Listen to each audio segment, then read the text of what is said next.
up all around her, and she just kept buying more. And she didn't have any money. That was the worst part. Well, like she would probably buy it on credit or like that like stretch pay shit, right? Where like you only pay a tenth of it up front and then you have to pay every week for 9 more weeks. I don't know how these companies stay in business doing that shit because I would imagine very many people don't make beyond the first payment. Well, we're the Google Hangout is live. We always neglect the Google Hangout, even though we almost always start it before the actual Sober Happy Hour, and they get to see the behind-the-scenes preparation and the freaking freak-out scrambling to try to get things to work. And this time it seems like everything's working pretty well. We have Robinson, we have Chaz, we have me, and this is the Sober Happy Hour live feed on Google Hangouts via YouTube. So if you're watching, or you watch this later, that's what you're watching. You are watching the behind-the-scenes look at the Sober Happy Hour radio broadcast that broadcasts live on RadioValencia.fm every Saturday night. And Sunday morning. Sunday morning, that's right, for those of you keeping track. And you can even listen to 87.9 FM in the San Francisco Bay Area if you are in that neighborhood. And to be clear, Radio Valencia is a radio station that broadcasts from the Mission District 24 hours a day. It's not just the Sober Happy Hour radio broadcast at midnight on a Saturday or Sunday. Because That's true. You can go. In fact, I think everyone that's listening should, at the very least, go to radiovalencia.fm if you're not already there. If you're listening on YouTube or on Hangouts, go to Radio Valencia. There are some really amazing programs. Yes. And very educational, as well as a ton of great music shows. A fuck ton. A metric fuck ton. I beat you to it, you son of a bitch. So, I'm very glad. We loved having you from Vietnam. I wish that there was a more. You know what I think? The next time you're in Vietnam, Robinson, what we should do is we should, instead of trying to plan for you to be on the full 2 hours, which seems to not work out very well, we should like plan for you to be on for like the hour in the middle. Like we'll do the first 30 minutes and kind of get the ball rolling, and then we join you in after 30, keep you on for hopefully an hour before shit goes sour, and then have the last half hour to say goodnight and goodbye. Because trying to keep you on for that whole 2 hours, I think, number one, like your phone died the first time and that didn't work out very well. Number two, we had technical difficulties or we had trouble hearing you or whatever. It would just give us more time to prepare. How do you feel about that? I think the thing that I need to do is really just be better prepared. Okay. There are a lot of places where I can get high bandwidth, like cafes that are designated as internet cafes where people go for gaming. Oh. Because they have super high bandwidth. Now, I would have to go in there with my digital interface and plug that into, or I might be able to just go in with my laptop and find somewhere to sit as long as I can get on their bandwidth. Right. And of course, I'd have to pay by the hour or by the How minute much? or whatever. Oh, probably like $5. So not very much. No, that's what it costs. That's what it costs us to do the show. It's a cost of doing business. Yeah, I mean, we do to be part of Radio Valencia, we're paying $5 a show. So and that was something that probably off air I wanted to talk about because I want to make sure that we're keeping up with our responsibilities, and I don't know the best way for us to kind of handle that. It's not something we've ever discussed before. I'm not sure it's an appropriate thing to discuss on the air and then start fighting about who's going to pay what money to whom. But there are dues to be a part of the Radio Valencia family. I think we need to get a donate button and have our fans pay. I agree, and I think that people would be more than happy to do that. Um, we just need to figure out the best way to facilitate accepting those donations because it's not expensive. Let's be honest. It's to keep the radio station. It's an independent radio station, and to keep them broadcasting and to keep Radio Valencia alive. Like Robinson said, it comes out to about $5 per show, because and you pay the dues every quarter. So unfortunately, the bill, if you will, every quarter comes out to be a fairly substantial amount of money to just put on your debit card or whatever. But I think if we had a PayPal donate button or whatever, and people could donate whatever they feel comfortable donating, if it's a one-time donation of $20 or if it's a reoccurring monthly donation of $5, every little bit would help pay for. I don't like to call it dues because that's not fair, but it's more or less, Radio Valencia has an overhead. They have rent to pay, they have the electricity to keep on, they have custodians that keep the place clean or whatever. They have to upgrade the equipment. There's like Upgrading 70 or 80 different DJs using this stuff all the time. Maintaining the equipment, and so it really is not a lot of money in the long run. Ends up being about $42 a month or so per show. And if you were to split that up between multiple hosts or whatever or listeners, it's not a lot of money. So I definitely think it would be something that our listeners would be more than happy to contribute to. I think we could probably do a better job letting them know that that's something that we could definitely use their help with. So I know that you have a PayPal account, Robinson. Yeah. Might be something that we could easily put a donate button and just have it go straight to your PayPal account, since I think you're already kind of dealing with it for the most part. Yeah, I'm kind of the guy on the order roster form. there. Right. Well, I'm the one who signed up for the show originally, like 3 years ago. So, right. When it was something else. Yeah. Okay. Well, we will take care of that. Something much more fun and interesting. Right. Definitely more fun. I am not sure about more interesting. But I also so on the show tonight, aside from the what I want a better phrase because alternative addiction sounds like like I've made a choice to be an addict. Uncommon addiction. Uncommon addiction. Non-substance related addiction. Ooh. How about behavioral addiction. Behavioral addiction, or what's they call them process addiction actually. Process addiction. All right. Is what sometimes they call it.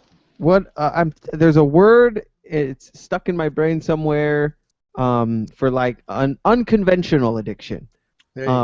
Unconventional addiction. We'll talk about that. I'd also like to talk a little bit about my my trip to Sedona this past week, and I'll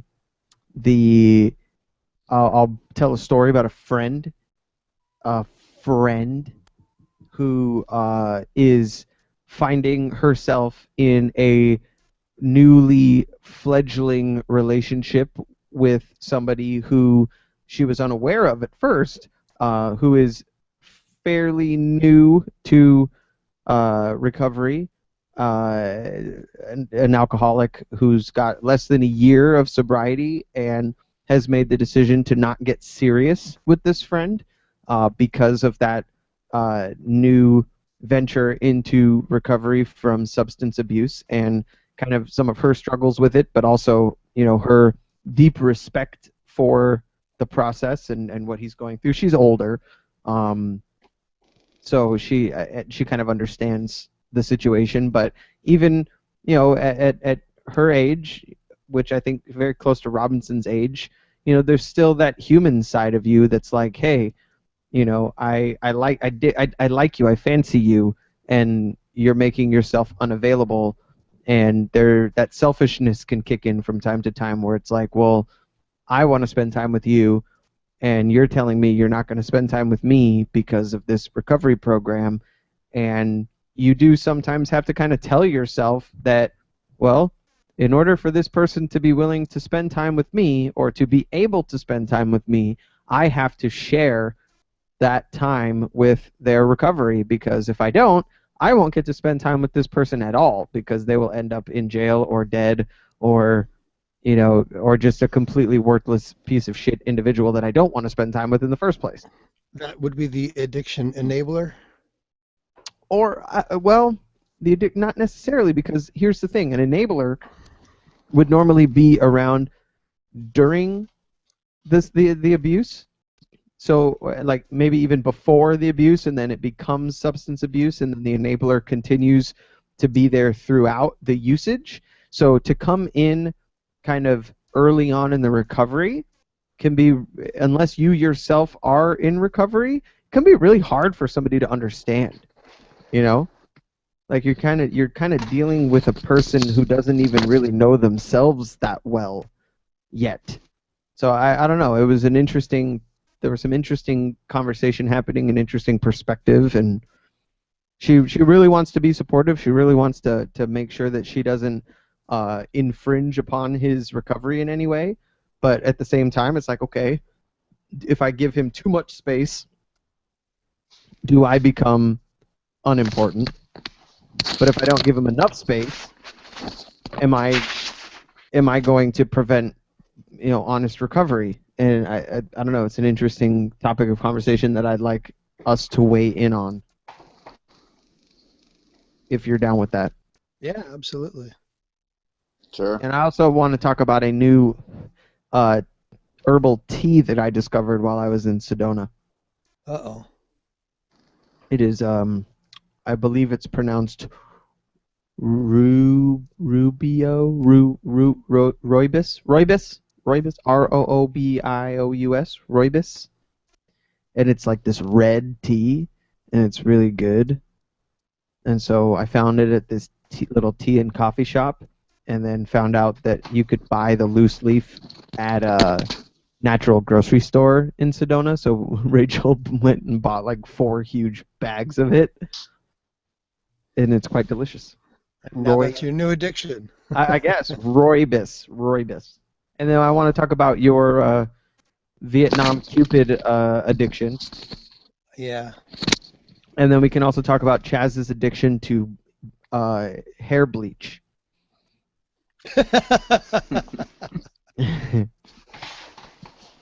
So we have 2 minutes. 2 minutes. Okay, you haven't started the YouTube channel yet. Oh, I have. It is live and broadcasting. It has been for for about 10 minutes now. I'm on YouTube looking for it, and I don't see it live. I will link you to the event page. Here's YouTube, copy. How the fuck do I give this to you? Let me see. You can email it to me. I could, but I should also be able to just message you. Let's see if you get that. I don't know if you'll get that or not. Why can't I not? Oh, there we go. Did you find it? What do you mean, message it to me? In Hangouts. I just messaged it to you. Okay, well then let me open Hangouts and find it. There we go. 1 minute. Mm-hmm.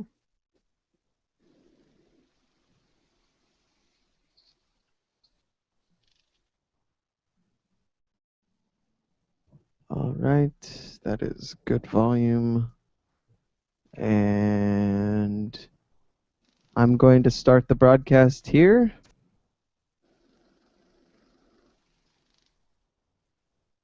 Okay.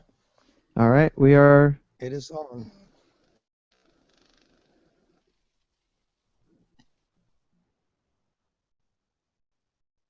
We are on the air, gentlemen. So here comes the bumper music.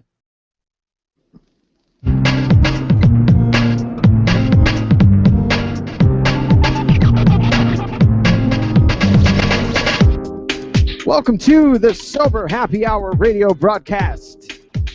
Coming to you live from RadioValencia.fm, 87.9 FM, on your radio dial in the San Francisco Bay Area. I am your host. I am joined with my good friends, Chaz and Robinson. Say hello, gentlemen. Hello, gentlemen. Hello, hear gentlemen. Oh, there he is. All right. I like that you spaced it out a little so we could hear both of your beautiful voices. The rich baritone that makes up our two co-hosts, Chaz and Robinson. We're at that moment in the show, gentlemen, where we are unsure whether or not we are broadcasting live via the internet and terrestrial radio. We know we are live on YouTube because we've been live on YouTube for a handful of minutes now. So as soon as I get the confirmation that, yes, indeedy, we are live on Radio Valencia, then we will officially start this show. And it doesn't sound like we're live just yet. Is that correct, Robinson? That is correct. All right. See, this is why we do this. This is why we test. This is why it matters. Wait. And if we are, then by golly, we will say hello again. And we wait patiently. All right. Oh, we're live. So we're live. All right. So this is the Sober Happy Hour radio broadcast. We're going to start the show. It is now officially Sunday, June 14th of 2015. And I'm happy to be here. Are you happy to be here, guys? Yep. I'm always happy to be here when I can be here. This is true. Welcome back. It's important Thank to say. I'm glad that you didn't miss any more flights, because last time we spoke, you had mentioned that your life consisted of missing flights and wasting money, and that's never fun. So No. when did you get back, Robinson? I got back. I can't remember. Wait, I did my show here. The last show. I was here for the last show. Oh, but we had trouble getting you on. That's what it was. We had trouble getting you on, and we had to finagle you into the show utilizing a secondary Google account. Remember? Oh, that's right. Because right. you were sending me a message to my business account, and I Well, had no. no idea. I had to log out of. The business account was working. That was the one that was working. The one that wouldn't work was the regular one, and you were yelling at me for hours, going like, "God damn it, son of a bitch, I can't get on, and you've blocked me, you bastard," and I'm laughing, and I'm telling Chaz, I'm like, I don't even know how to block him, and yet he is absolutely blaming this all on me. And now it's working. Yeah. I don't even Well, understand. it was because I was logged into the wrong account. Got it. See, and that's Oh. a serious problem with Google is you can be logged into multiple accounts at the same time, but then It's the first one. It's the first one that you log into that it's going to always recognize. they'll supersede one another. It could be frustrating. So I'm glad that we got it all worked out, because there's nothing worse than having to struggle through technical difficulties for most, like 2/3 of the show last week. But I promise I will get whatever spliced weird podcast posted that I can of that show as soon as possible. I was out of town this week. I went on vacation.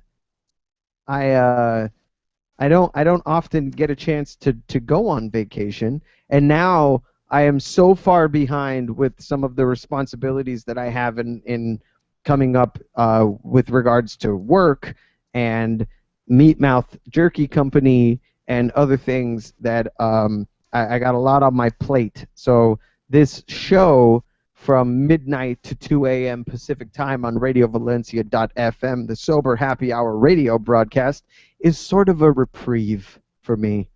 I spent my week with my family and an extended family member, and we hung out in Sedona, and that was it was fun, but we are completely devoid of technology and internet service and cell phone service while we are in Sedona.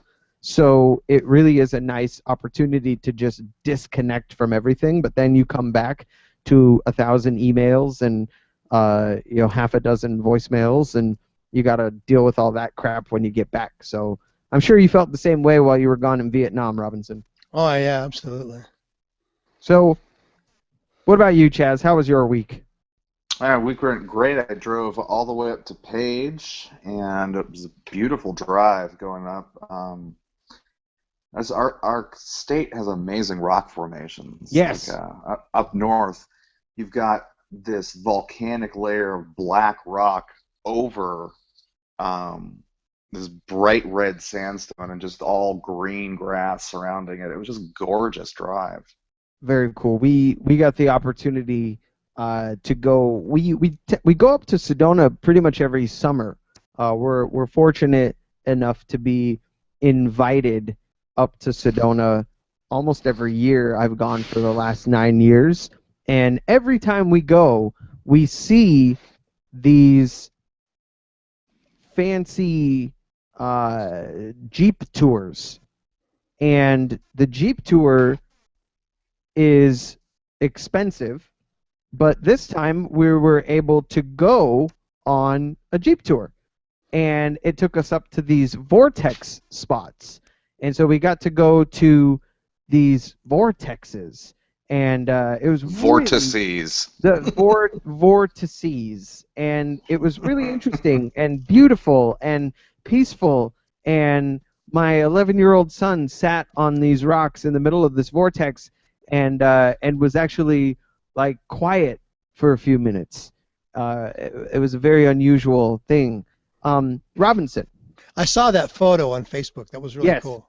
I know, it was very cool, and it was this 360-degree panorama of the valley there in Sedona. I am going to ask you one technical question, Robinson. If you have the ability to turn on the Radio Valencia stream one more quick time, I want to make sure that the two of you guys are being heard. I don't know why I just had a little mini panic attack, because the source I've chosen for the remote broadcast is a little bit different this week, and I just want to make sure that the two of you are actually broadcasting through. So if you both can say something for a moment. Something for a moment. Something for a moment. I can say something for a moment, or I can say something for a moment. I can say... Can you hear you guys over the broadcast? I can't figure out where the speaker is on this device. But... I can hear it. I hear something. Wait, here it comes. Something. Yes. So nothing. So we are not being broadcast. All right, so that's very important. I'm glad that we had this conversation. All right, we're going to try this again. And that's all right. So, Mike, you did jinx us, just so you know. I did. Yeah. I absolutely, okay. So are you still listening? Because I just changed it ever so slightly, and I'm hoping that we can hear you guys now. Okay. But you guys need to say something, or else we're not going to hear anything. How long is the delay? Well, we are how long is talking. the delay on it? Like 15 seconds, or? No, I think it's about 10 or 15 14 seconds. 14 seconds, smartass. So are you still listening? Because I just changed. So can we hear you or not? And I'm hoping that we can hear you guys now. We still hear nothing. Shit. That would be a big no. Okay, that's all right. Okay. All right, we're going to figure this out. Son of a bitch. All right. I'm trying to figure out. All right, so right now it is just me, and I sound like I'm talking to myself, and I'm responding, and it's silly. And we still hear nothing. Right. This is absurd. Okay, that's all right. Okay. All right, we're going to figure this out. Son of a bitch. All right. So we're going to hear a weird feedback loop. You can hear this, but the rest of the show can't hear it because it's coming through my microphone. I sound like I'm talking to myself. Right. And I'm responding, and this doesn't make any sense. Right. This is absurd. That's right, Robinson. He can't hear it. I don't even know what to hear do. it. But the radio, But the rest of it the can't. station can't. This We're doesn't gonna even hear a make weird sense, feedback my- loop of all of this. All right, how about now? I don't even I Right. honestly don't even know what to do. This doesn't make any Well, sense. we'll just All right, you guys have to talk though. If we're Still gonna- nothing. okay. Well, All right. we have been All right, talking, we're just and I can hear it's not. hearing it. It's still Right. not coming through. This doesn't even make sense. My You need to go back to GarageBand Alright, or whatever how you about were now? doing before. I don't even. But- I honestly don't even know But what it to do. wasn't GarageBand that was working before. This is very weird. All all right. You guys have to talk though if we're gonna try to. All right. so. Again, this is our fourth host. Yep, it's the fourth host is the technical difficulty. difficulties. All right, so we're now at a point where we may have to stop But it wasn't GarageBand that was because working for it. we hear. But what's Alright. funny is they're not going to hear the feedback loop because it's coming No, through they're your not. microphone. So Exactly. I'm That's essentially exactly. responding to myself, difficulties. responding to myself. Alright, and so it is just confusing now at the a world. point where All right, we let's try this. need to stop. Chaz is Make an laughing. announcement. Make an announcement for the listeners. I am going to make an announcement. Right back. They're not going to hear the feedback All right. loop because it's coming through your microphone. So I'm essentially responding to myself, and it is just confusing the world. All right. All right, let's do this. Chaz is laughing. Yeah. The amount of I'm gonna laughing make an happening is not even being picked up by this All right. shit. All right. All Okay. right, we're gonna have to. We're gonna shut it down and Yeah, start. we're gonna have over. to shut it down. I won't have to shut down the YouTube though, so you guys don't go anywhere. I just Okay. have to stop the broadcast for a quick moment and change the source. That's all I have to do. I'm glad we had this conversation. Yes. That momentary panic attack you said you had there, Mike. Right? Isn't that very- weird? Yeah. All right, system Very- audio, starting broadcast, restarting broadcast. Now, the only problem here is that I can't hear myself, which is unfortunate, but now if you guys talk, you should be able to hear me. Okay. Or I'm sorry, that you should be able to hear yourself if you guys start talking now. So say something, and Robinson, keep listening to the feed. Okay. Well, this is very, very fun. I enjoy our technical difficulties quite a bit. I do too. Do you typically leave them in, or do they get cut out of the? I typically archive leave them broadcast? in. I have no reason Ah. to cut them out. Just for the fun. Just for It the should be fun. working now, All right, Robinson. it is. it It working? is. It is. All right, good. All right, we're back. Do you typically leave them in, or do they get cut out? 'Cause- Okay, we're good. I just want to make There's sure me. that the levels are okay, though. Are the levels okay? Do I sound about the same level as Chaz? Do you typically leave them in, or do they get cut out? Okay, we're good. There's me. You're not coming through, Mike. I'm Now not- you're not coming through. Right. Okay. Which is to be expected. Do you typically leave them in, or do they get cut out? Okay, we're good. Now There's we're getting me. the loop. You're not coming through, Mike. Now you're not coming through. All right, we're fixing that. That's not a problem. Leave them in, or do they get cut out? Oh, it's looping. Of course, it's looping Why is it looping? because it's hearing your microphone, and and it played it, so then it played it, and then it played it again.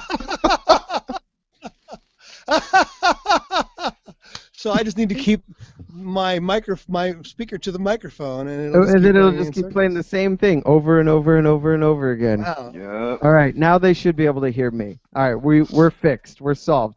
All right, that's what I get for trying to simplify our setup. But now we're good. All right, Okay. I would say if I Okay. had a choice, you know what we're gonna do? We're 15 minutes into this thing. We're gonna literally start all over again. Oh, God. All right. Start the music. All right, here's about. We're gonna pretend this first 15 minutes never happened. All right, Okay. everybody? Here we go. Ready? All right, here we go.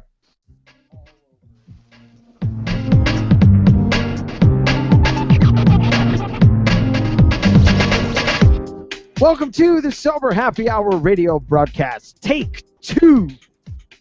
I am your host, We are broadcasting live on RadioValencia.fm, 87.9 FM, and all around the world. Happy Hour Radio, brother. And if you hear me All right. twice, that was just Robinson making sure that I hadn't fucked this all up again. So that's what I get. You're right, Chaz. I even knocked on wood. And we we thought we had this licked because there is a source in the remote broadcasting system that allows for the hijacking of audio from an application on my computer. You guys, your audio is essentially coming through Safari. And I told it, hijack the sound from Safari, but apparently that doesn't always work. And we learned that the hard way. We were having a wonderful conversation. You could only hear my side of the conversation. I was talking to Robinson about his trip. I was talking to Chaz about his hair and his trip up to Paige. And he's giving me dirty looks now. That's all right. And now we are officially on the air, all three of us. So, say hello, gentlemen. Hello, gentlemen. Gentlemen. All right. Well, it's a good thing that we talked about our topics beforehand this evening. We want to keep the show going as smoothly as it has been going for the last 17 minutes and discuss some things that are, I think, correct me if I'm wrong, but equally as important as the topics that we normally discuss that sort of revolve around alcoholism and drug addiction specifically. There are other addictions. And I don't think that we give enough time to some of those other maladies, right? There are people that might be listening to this program because this is the sober happy hour, and apparently during meetings and whatever they call them for some of these other addictions, they still refer to the time that you spend clean or away from these things as sobriety. And I like that because I think it keeps it simple, right? It keeps it so that anybody dealing with, struggling with, fighting with an addiction can kind of speak the same language. So even if you are a gambling addict or a shopping addict or a sex addict or what were some of the other ones? Online addiction. Gambling. We said that one.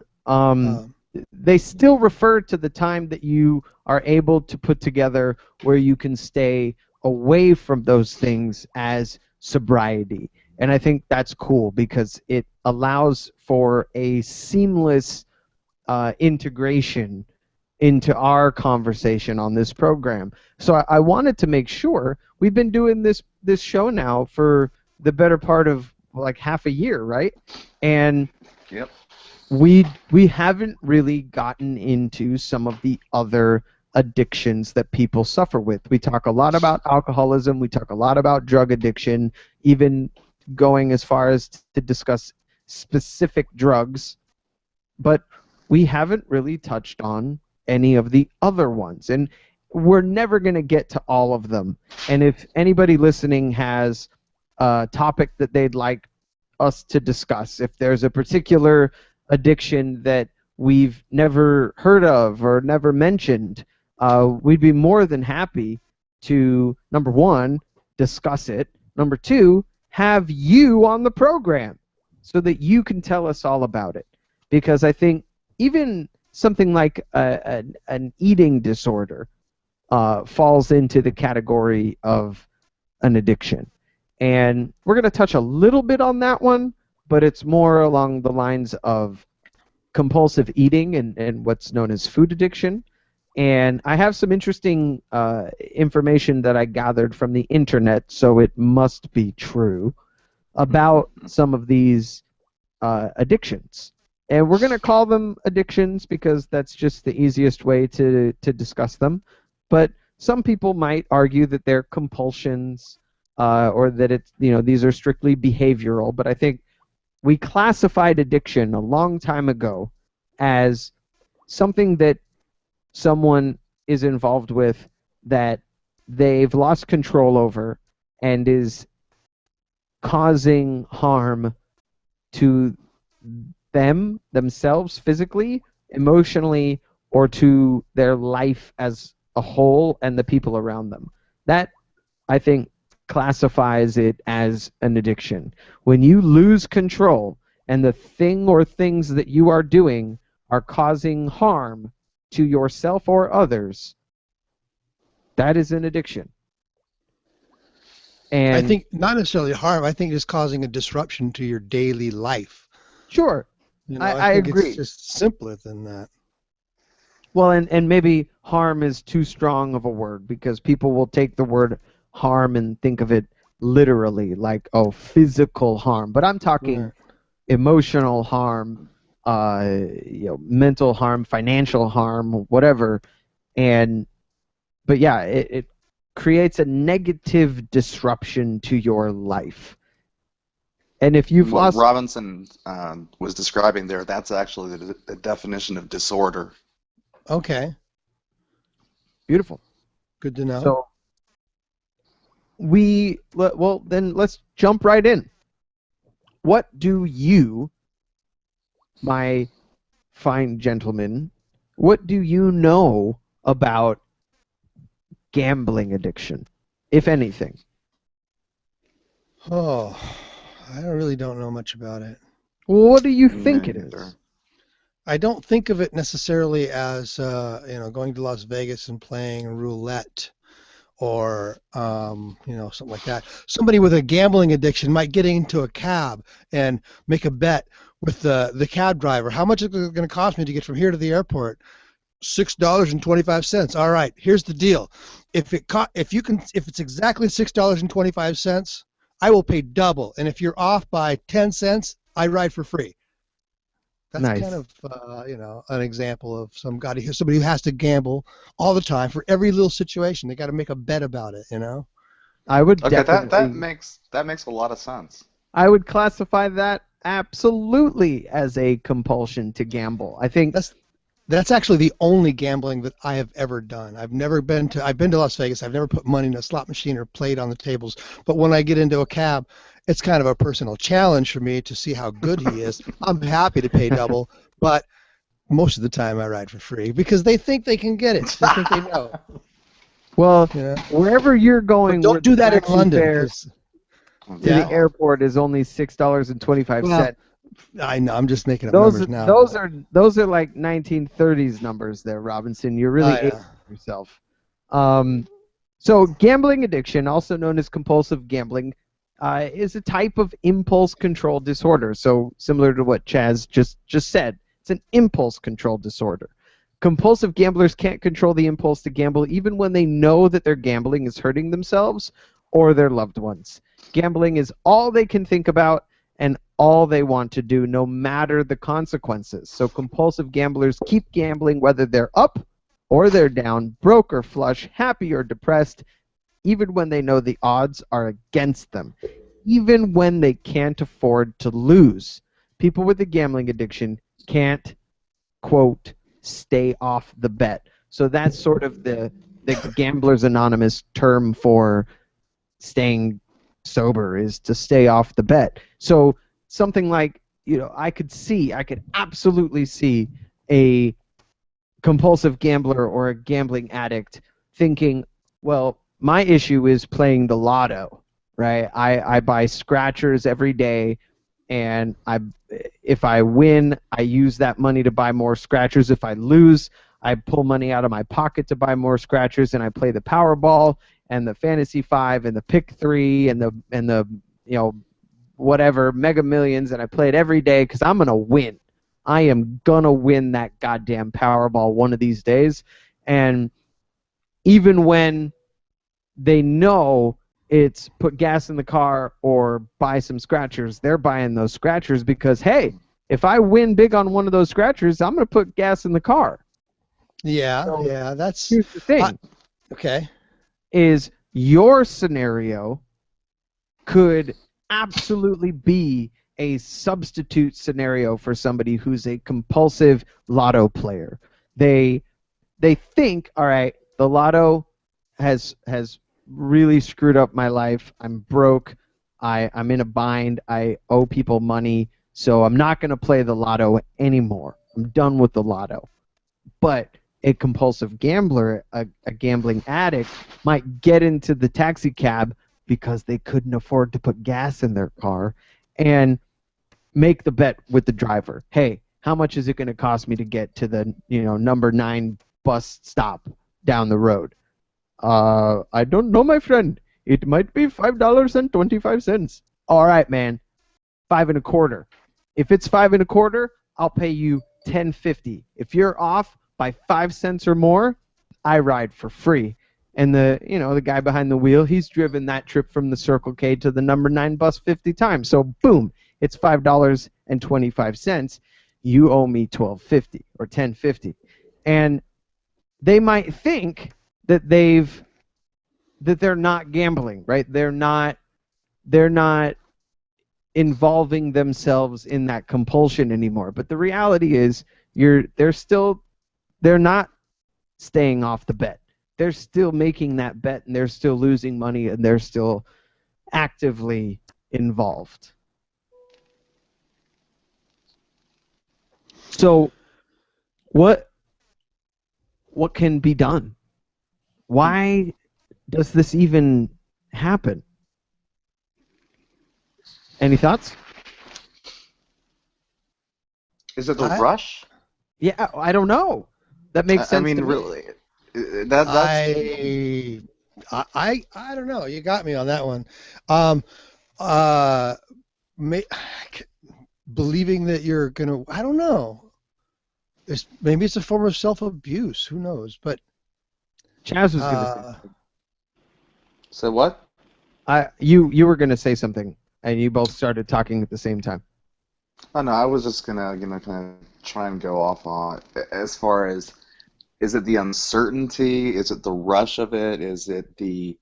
I mean, it's the chance that you could win, but right. Granted, how often do you win?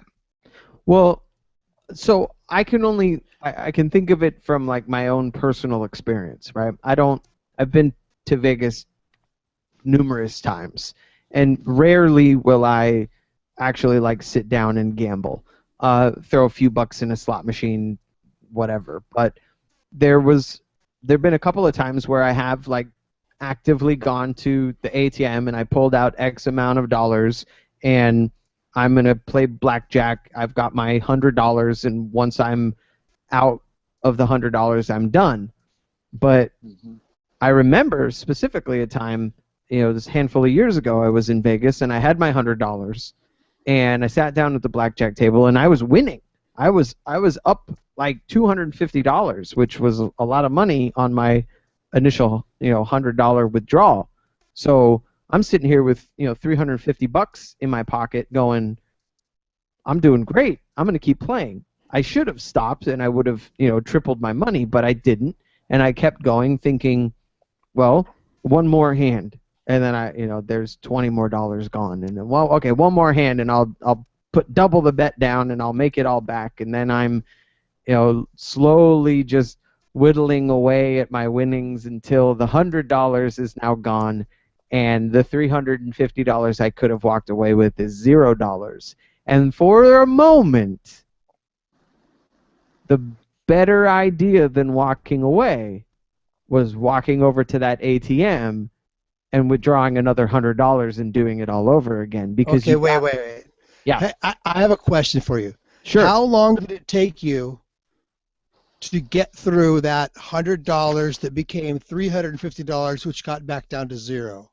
The whole time, from start to finish, no more than an hour. Okay, so that was $100 an hour worth of entertainment for you. Sure. And you were ready to go and spend another $100 on another $100 an hour of entertainment because So you were here's having the so thing. much fun. Right. So here's the thing. I did not hit the ATM, even though that little demon in my brain said, just go pull out another $100, right? No big deal, right? But what I did do was I had the opportunity within a couple of months of being home from Vegas, right? Back to your normal life. I had an opportunity where some friends invited me to the casino here in Arizona, just on the other side of the freeway from Scottsdale, right where I lived. It's real nearby. And they said, hey, we're going to the casino. You should come. So I said, hey, I'm going to pull out $100, right?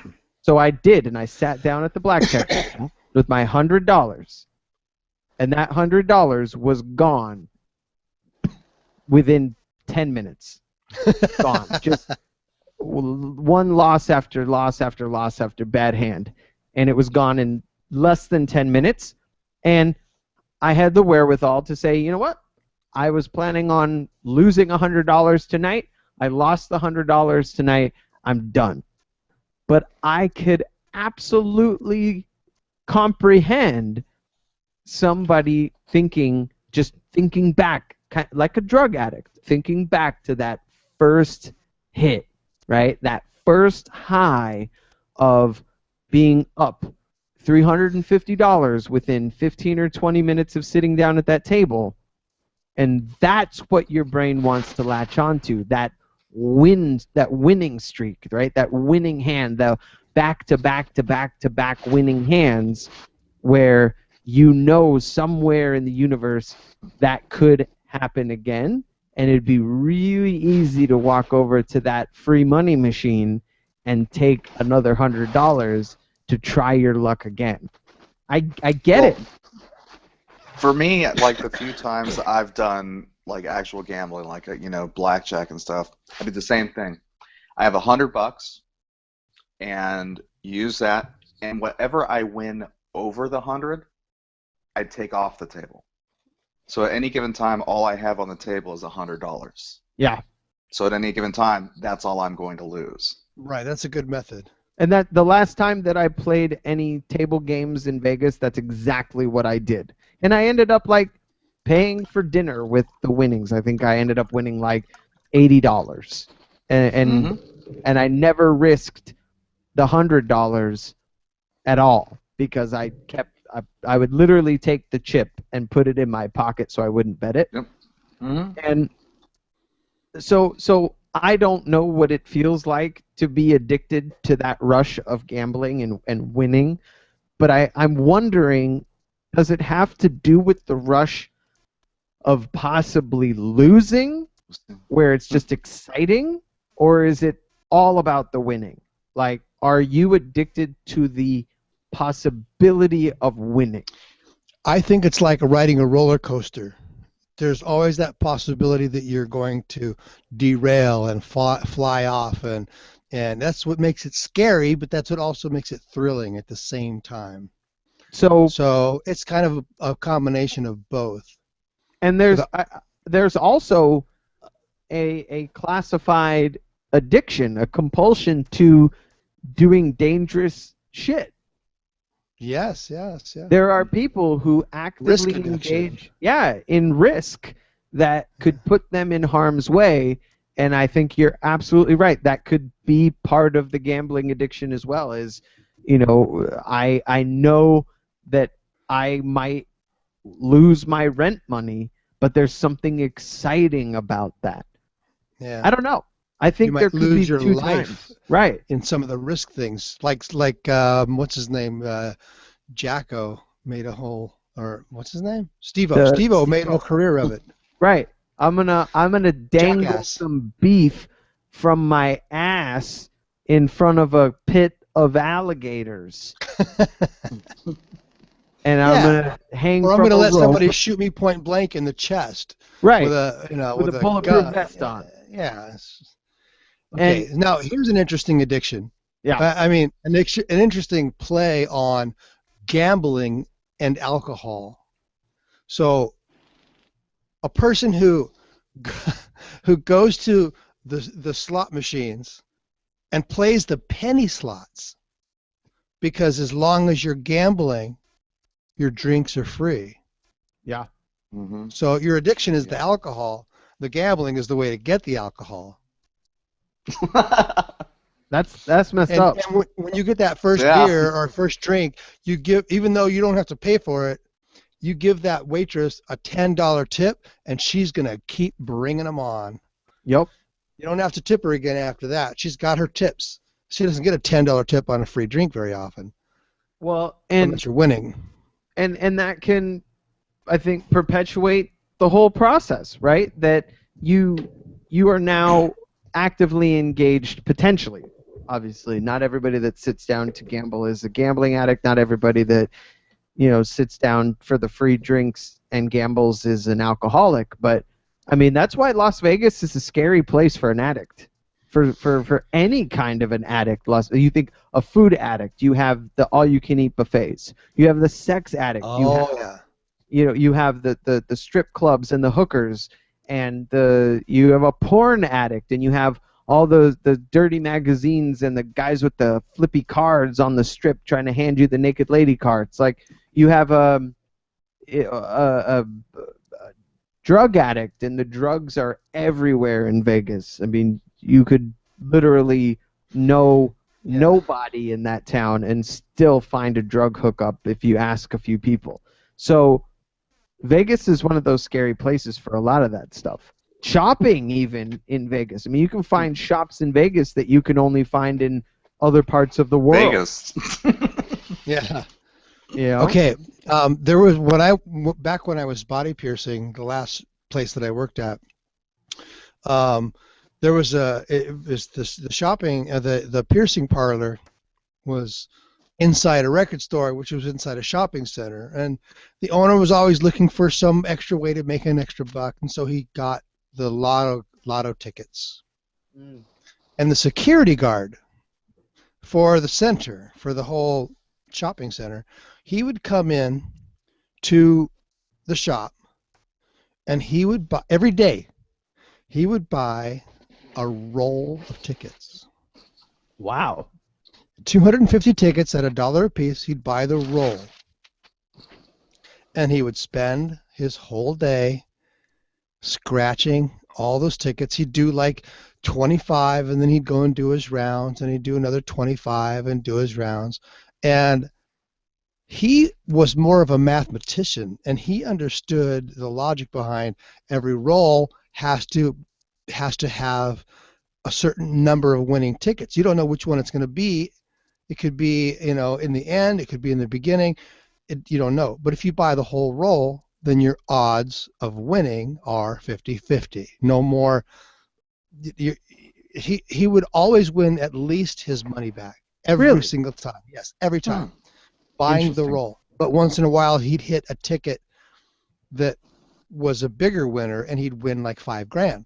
So he was a regular winner, but he did it because he understood the odds and the math behind it, not because he needed that rush. Yeah. So it's very interesting too that That's cool. every once in a while, for something inside of me says, hey, buy a scratcher at the convenience store. I'm feeling lucky. I don't know. Something catches my eye, one of the shiny new games of the scratcher tickets, and so spend $2 and get a Walking Dead scratcher ticket. But what's really interesting about the lotto scratchers is you don't even have to play the game to have them check the ticket as a winner. So for your friend or the security guard who would sit and scratch the whole ticket off, even being aware of the odds and could have just scratched the barcode part off and left the game alone and just had the people check all the tickets, boom, boom, boom, boom, boom, boom, boom, boom, boom, one after another, would have been the same thing in terms of winning, but there must have been something in the scratching of the ticket and winning and playing the game that also played into him doing this every yes, There had the ritual. Right, well, The ritual, and also if you think about it, like the scratching, it's almost like uncovering something. You know, it's like It's a treasure hunt. yes, it's like picking away at like like an archaeological dig or some crap. And so yeah, you're absolutely right. Treasure hunt. Well, that brings us to an interesting possible compulsion. Those dorks that walk around the beach with their metal detectors. Ah, Hobby hobby or addiction? addiction? Yeah, I don't know. know. I think hobby. Okay. What about religion? Is religion a hobby? Is it an addiction? People who need that fix of going to church once a week It so is that the they opiate can. of the masses. It There you is. go. Well, That's a. and it can be destructive. It can be compulsive, right? Very It's interesting. obviously ridiculous. Very obviously absurd. Yeah. So, I don't know. Here's the thing. So if you're the type of person who's going out to the beach every day to do your metal detection because one day, 10 years ago, you stumbled upon a 600-year-old gold coin that made you a quick 10 grand. So now you go out there every single day. That 10 grand is long gone, but you spent all of that 10 grand on a better metal detector and an underground radar machine and the fancy equipment and digging gear and whatever and research books and treasure maps and stuff like that. You bought the treasure map from the guy in the place that had the map that was authenticated as a real treasure map, and now you got fired from your job because you just needed 30 more minutes out there, man. I've almost plotted this whole acre and I gotta keep going. Like that would absolutely classify as an addiction. Absolutely. But I haven't really heard yeah. much about that type of thing. They're Well, usually retired guys, and they have. I understand that. I'm just saying, almost anything could turn into an unhealthy addiction if you've lost control of it, and if it is disrupting your life. Yeah, there are ship captains who do sunken treasure searches, and it becomes an obsession. Right. I don't know about an addiction, but What's the difference? What's the difference? Yeah. Good question. Good question. Good question. Yeah, I mean, because I think what it comes down to is, and this is something very interesting in the Gamblers Anonymous information here, is it doesn't. Here, I want to read some of these myths because it kind of hits on some of these points. Go ahead. Just 1 second though, the differences between like obsessions and compulsions and things. Mike, like you were reading earlier about how something is on their mind all the time. That is an obsession.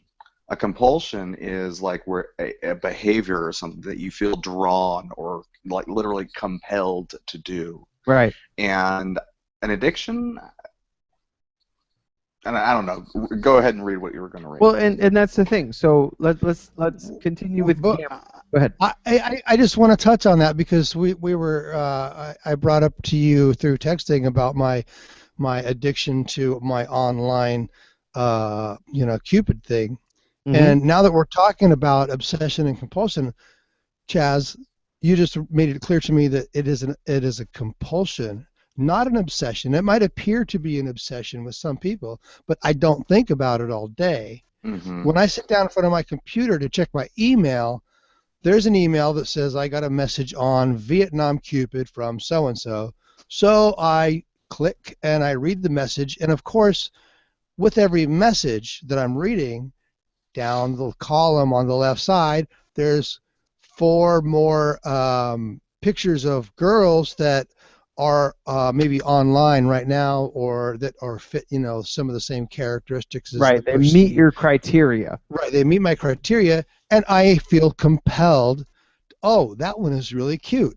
Now, I have no need I have no desire to engage in a relationship with another girl because I've already met 100 of them, and I want to. Everybody's watching you do that, Mike. I know it's gross, but What I is have it, a Tom? boo-boo on my tongue. I have one too.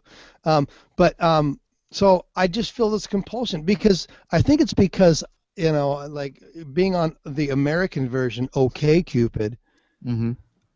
I never got any feedback, and suddenly I'm on Vietnam Cupid and I'm getting a lot of feedback, and it's like, here's this cute girl, and who knows? I know maybe she's the one, and I'm like looking for the one, and I've got hundreds of possibilities of being the one, and I don't want a relationship with any of them.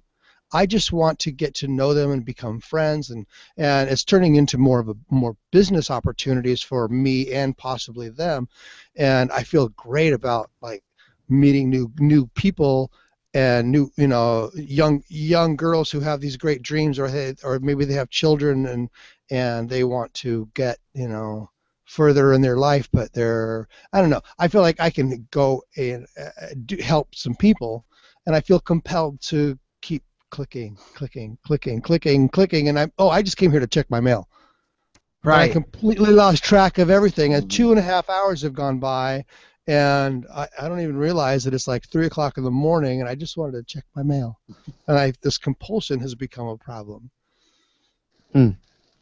Now, if somebody were to share with you, or you were to stop waking up for work in the morning, or you were to, somebody you were breaking dates with people, you were missing appointments with potential clients, and it was negatively impacting your life to continue being compelled to, look at these lists of hits on the Cupid site, could that be classified then as, we're kind of using the word compulsion and addiction interchangeably, Ah, yes. but it could, right? Mhm.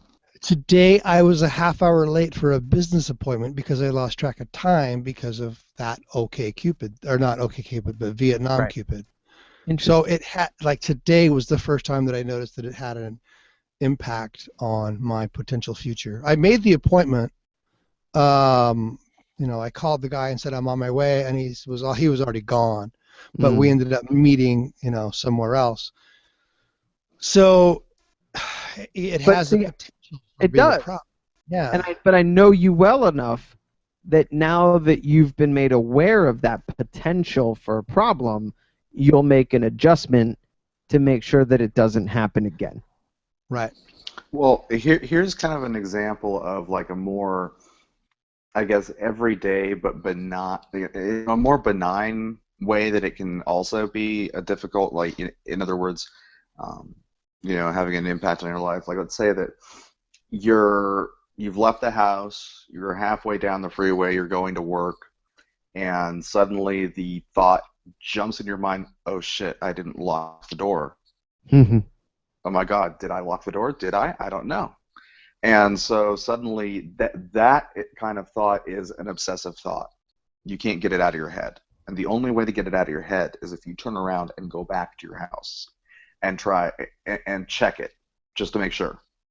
So you do that, and sure enough, the door is locked, and you end up being half hour late. That's something that can be, it's not like a big dramatic, specific action. It's just my door, not being locked. So now compulsively every morning, I double check it just to make sure. So then I don't have to have the obsessive thoughts about it either. Then it Well, can and go that's just normal. that's the whole idea. So a lot of people throw around casually this term OCD, and people use it very casually these days, and I think it's unfair to people who are truly obsessive compulsive and have an obsessive compulsive disorder, because Hmm. what you're saying sounds benign and almost humorous to you and me, but somebody truly OCD would have to engage in that same activity every day, every time they leave, and then it grows and grows and grows where they're not just double checking the front door lock, they're also double checking the back door lock, and then they have to double check to make sure that all the stove knobs are off, and and there's no cat in the dryer. Right. And that's just. I have a question for you, Chaz. Mm-hmm. Go ahead. Our host and I have a mutual friend who he has a ring in his lip. Okay, and for years, every time he and I would go out for a beer, every time he would pick up his beer glass, he would have to tap his glass 4 times on his ring before he could take a sip. Okay? Every sip? Every sip. And if I laughed when he did this, which I did a lot, he couldn't take the sip because because he would laugh. I would laugh and then he would laugh and he wouldn't be able to drink. So he would not get through his alcohol. He wouldn't get through his beer because it was just funny. Or if he accidentally tapped it 3 times, he'd have to set his beer down and wait 5 minutes, or or 30 seconds or whatever. And so is that obsession? Is that compulsion? What is that? That'd be more compulsive. Again, obsession is if it's on your mind. Obsession happens, internally, and so typically they can be interrelated. Yeah, it's really in the moment. In other words, it's like not thinking about it, but you just do it because that's what you're compelled to do. Sure. When you really get the two of them working together, obsessions and compulsions, that's when it can really spiral out of control. In other words, your obsession, it basically propels the compulsion, and vice versa. So it does become that vicious circle. I dated, but as far as and she suffered from a compulsion that is known as trichotillomania. Wait. I say it with big lips because it's hard to say. Pulled her hair out. Pulling her hair out. Compulsion to pull out hair. So, what was really creepy and interesting, because I'm interested by creepy things, was this girl had started with her eyelashes. So she would just, with the fingernails of her middle finger and her thumb, she had pulled out every eyelash in both eyes to the point where she could no longer grow eyelashes. They wouldn't regrow. And had gotten to the point where she had done the same to both eyebrows, but had yet to move on to the head hair, at least by the time that she and I stopped hanging out. And so she would have to put on fake eyelashes every day and draw on her eyebrows every morning because she had successfully pulled all the hairs out enough times and for a long enough time that they would not grow anymore. Well, I have a relative who bit his fingernails clear off. Wow. No longer has any. No nails. No. Whew. That's crazy. Robinson has a compulsion. I do? You want to talk about it? Yeah. I don't know. What is it? So, Robinson will chew his fingernails. So he's trained himself that whenever, and it tends to happen mostly when he's like focused on something for a long period of time, like watching a movie. Yes. Where instead of chewing on the fingernails, he's trained himself to file them with an emery board or sandpaper. If I go to a movie theater, I have to either have a bucket of popcorn or a nail file, because the That's right. popcorn is like the other thing that goes in my mouth. And because I'm touching my fingers, I'm touching my nails as I'm watching the film, and it's like this intense moment is making me go like this, and then I feel something, and I start, oh, I got to get that off, and I'm not thinking about that. I'm just watching the movie, and I'm like, Yep. and then I leave the theater with bleeding fingertips every time if I don't Oh, eat popcorn or bring a nail file. but you found a way to Yeah. get around it. Absolutely, and it's not just movie theaters. This is like movies in the living room too. Yeah, at home, like in bed on the computer, whatever. Right. So I have in my house, I have nail files in the kitchen, in the living room, in the bedroom, in the bathroom. I have to have them. When I fly, like when I go to Vietnam, I have to put a nail file in my handbag, a nail file in my toiletry bag, a nail file in my luggage, because they're going to find one. So when I get to where I'm going, I have a spare, and I can't always buy. The first time I flew, it didn't occur to me that I'd have a movie screen in front of me. Oh, Sure. God. I had no file. By the time I got to my first layover, the first thing I did when I got off the plane, I only had like a 1-hour layover in Korea, and it was in the middle of the night, and none of the stores are open. But the few stores that were open, I was just like looking desperately for a nail file because I had to get back on a plane. And I'm like, you've got to, and of course nobody speaks English. So I'm going, nail file, nails, and they're like, no. And in Korea, Korea. the Korean ladies, they have nothing but nail products exactly. everywhere. Outside of the airport, it's nail salons galore. Right. That's hilarious. Imagine the same in Vietnam. Yep. So and this is not just specific to gambling, but I thought it was really interesting because we almost touched on the idea of whether or not a compulsion or an addiction is problematic based on means, right? So the person we were joking about the metal detector guy and how he spent all his money, trying to find buried treasure, but hey, he has the means, right? Right. He came into an inheritance, and so he didn't need to work, and he had the money to buy the gear, and so this isn't an addiction or a compulsion. This is like Chaz was saying, this is a hobby.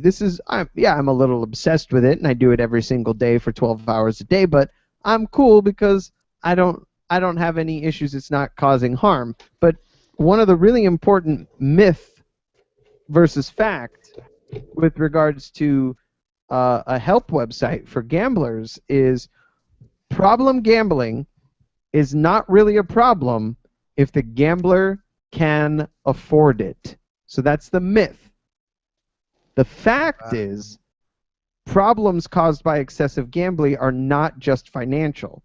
Too much time spent on gambling can lead to relationship breakdown and a loss of important friendships and other social and emotional problems. So same goes for the metal detector guy. He now has lost touch with all of his loved ones and everybody he cares about, and has a completely, solo hobby that only involves himself because, God damn it, he's not going to share that buried treasure with somebody else who wants to come and tag along, and he will chase down somebody who comes along and tries to metal detect in his area. You know what I mean? Like, he'll start swinging that metal detector over his head to get you the hell away from his potential buried treasure. So I think it's interesting because some of these things that we're talking about can be as destructive as a drug or alcohol addiction. And you can alienate yourself, you can ruin yourself financially, you can destroy relationships and families, and maybe something like gambling on its face couldn't kill you like a drug overdose, but you get in deep with a bookie, $50,000, $60,000, $70,000, that could certainly kill you. Somebody else will kill you. Exactly. Mm-hmm. You're not going to necessarily kill yourself, but how many debtors who are indebted to these bookies and bad guys off themselves because they get in too deep? I have a question, real quick. Not to get off subject, but No.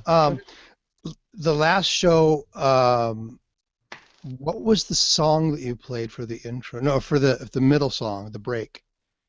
It was a song called Realize. No, that's not the one. Well, That was anyway, the last one loaded up in my. what about what was the one before that? I don't remember. I'd have to go look. Okay, the reason I ask is because after a show, the people that I have invited to listen to the show from Vietnam, they're asking me about this music. They want to know who this music is by and what the names of the songs are and where can I find it and I'm like I could give you access to my Dropbox and you can listen to it, but I don't know where to tell you to get it. But sure. So whatever that song, play that song again if you can. It was a really good middle song and if I had any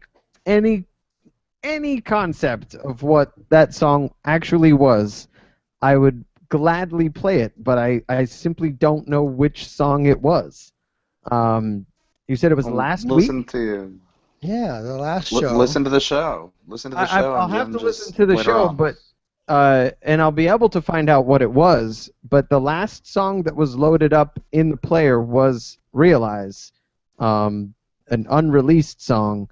Prior to that, I unload the loaded up song for the break, so that I only have the bumper music and the break song loaded up at any given time. That might have been the song then.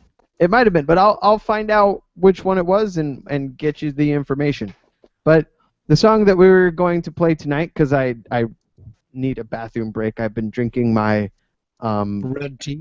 My red tea and nature calls. Ryobi. Rubius. Rhombus. I don't know. Kurt Rambus. It's good. Don't worry about it. This is a song called Stand, and it is a song about misogyny. And, nice. Yeah, we'll play it. It is a few minutes long, so we'll be able to get up, stretch our legs. You're listening to the Sober Happy Hour radio broadcast. Don't forget to mute your microphones, gentlemen, and we will be back in just a few minutes. Please enjoy this lovely tune called Stand. This is for you, Morning.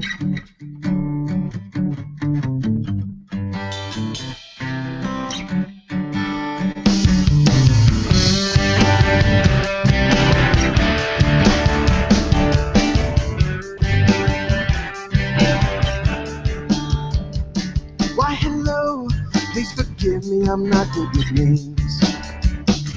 Let me buy you a drink so I never forget it again. Take my hand, there's a table and back over there. Tell you all about me, you could talk, but I really don't care. Run away, go, 'cause you know it's the piece of the puzzle you lost long ago. Stay away, go, 'cause you know when you're gonna be home eating breakfast alone. Now you're back, but a friend that won't happen again. But I wait at the top of the stairs, it's part of the game. When he leaves you alone, I'll be there with a casual coup. Serendipitous talk is a chance that I'm talking to you. Run away, go, 'cause you know he's the piece of the puzzle you lost long ago. Stay away, go, 'cause you know when you call and forget, I don't answer the phone.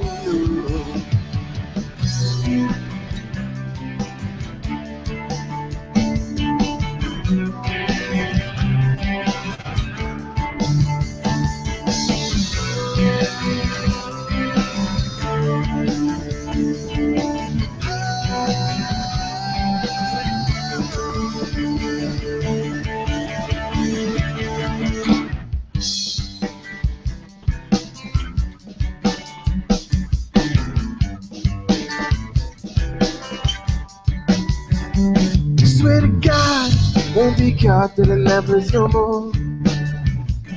Mute the sound of your phone, but the messages break down the door. One more girl. One more girl. Run away, girl. But you know he's the key to the person you lost long ago. Stay away, no. I am Jim, can I buy you a drink? It's rude to say no.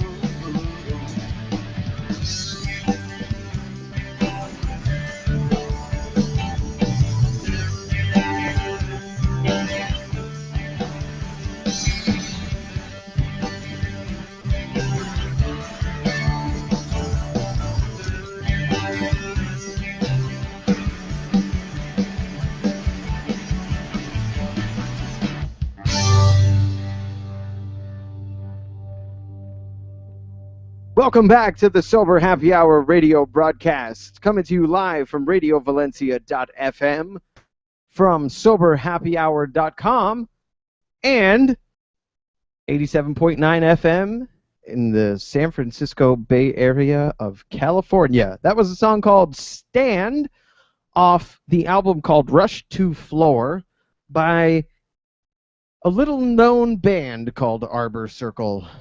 Song is about a poor, sad girl who just can't stop meeting sleazebag guys at the club or the bar or wherever else sleazy guys hang out and meet unassuming girls to not call them in the morning and make them feel like shit. So, yeah, hope you enjoyed that little tune. We were talking about unconventional addictions, and we've flown off the rails a little bit. I'll admit it. We've talked about treasure hunting addiction. We've talked about nail biting addiction, trichotillomania. We've talked about gambling addiction. I want to talk about an addiction that I think I still don't know how I feel about it, because I don't know. I don't know if I believe in it. But it is a form of sex addiction. And we can talk about sex addiction of any kind, if you'd like, while we discuss this. But one that I hear more and more that seems to be directed towards like the male youth is porn addiction, pornography addiction. Namely, like just the overwhelming access to pornography on the internet and young males being dubbed addicted to pornography, and I'm just not sure how I feel about that, because we might get into a topic that might make some listeners a little uncomfortable, and by golly, I hope nobody listens to this show with their children, because it is never appropriate. Now, my children would be allowed to listen to this show because my children watch and listen to inappropriate stuff all the time, but for the sake of humanity, please don't let your children listen to the Sober Happy Hour radio broadcast, because they'll know all your dirty little secrets afterwards. But porn addiction, the word just even just sounds gross. You know, like if you were to classify yourself as a porn addict, like just comes off like you're a fucking disgusting pervert, right? But more and more psychotherapists and counselors and psychologists, psychiatrists are diagnosing young men, and not just young men, but mostly young men, as addicted to pornography. They love to throw that word around. Right. So The real question is, what's better? A compulsion to watch pornography, pause, toss, repeat, or being a sleazebag dude who goes out every single night trying to find a chick to hook up with, and potentially hooking up with multiple partners on a regular basis and being potentially unsafe or spawning new human life, or just general douchebaggery that makes other people feel bad. So, or spreading STDs. right, absolutely. That's what we're saying, unhealthy, unsafe practices. So Yeah. is the comfort of your own and the privacy of your own home and the compulsion to rub one out, can that really be classified as an addiction? Because I personally, hey, I'll be the first to admit, I've not met anybody yet who doesn't show up to work because they're at home, milking the snake and watching the internet porn, right? I definitely have known some guys who spend a little too much time watching the internet pornography channels, and they have a subscription to all of the streaming porn sites and an extensive pornography collection in their cupboard. I've known those guys. But I've yet to meet a guy or girl that this internet porn addiction has prevented them from finishing college or getting a job, or has broken the bank and they've spent all their money buying porn. I've not met that guy. Maybe you guys have a different experience. Well, there is the guy who goes to work every day and logs onto his computer and gets no work done because he's been watching porn all day, and Sure. then he gets fired. Okay. Yeah. That's a problem that happens frequently. Touche. And I've also talked to, because of my my Vietnam Cupid, I chat with a number of girls, and I have come to learn that there are a bunch of guys, mostly young American men, who go on these sites and start a conversation with a girl and try to get her to, engage in some kind of, dirty, sleazy fantasy talk. And that's not really what they're there for. They're actually looking for, a mate, or, someone to date or get married to.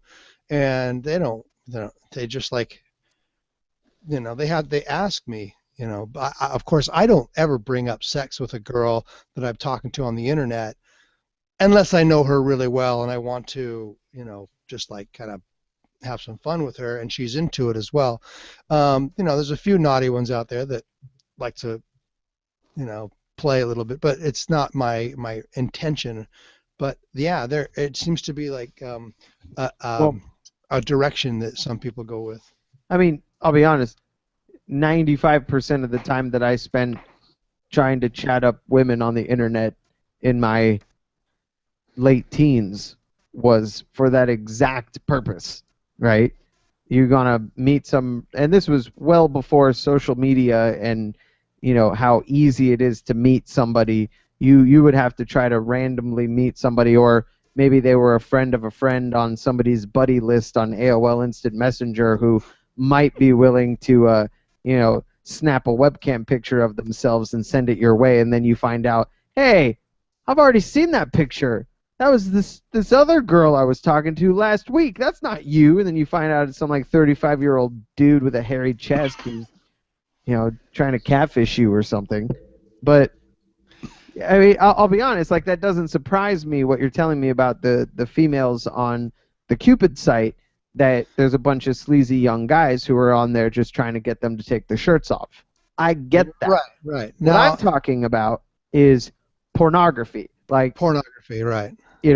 Like the YouPorn, PornTube, RedTube, Xhamster, like addict who is, that is the home page to their web browser, and there is enough semen on their keyboard to impregnate a horse. That's what I'm talking about. Does Is porn addiction a real thing? Go. It's an obsession, definitely. I don't know if it's an addiction. And a compulsion, right? There definitely is the compulsion to, like, oh, I'm bored, or I have nothing better to do, so orgasm sounds like a good idea. Very feasible.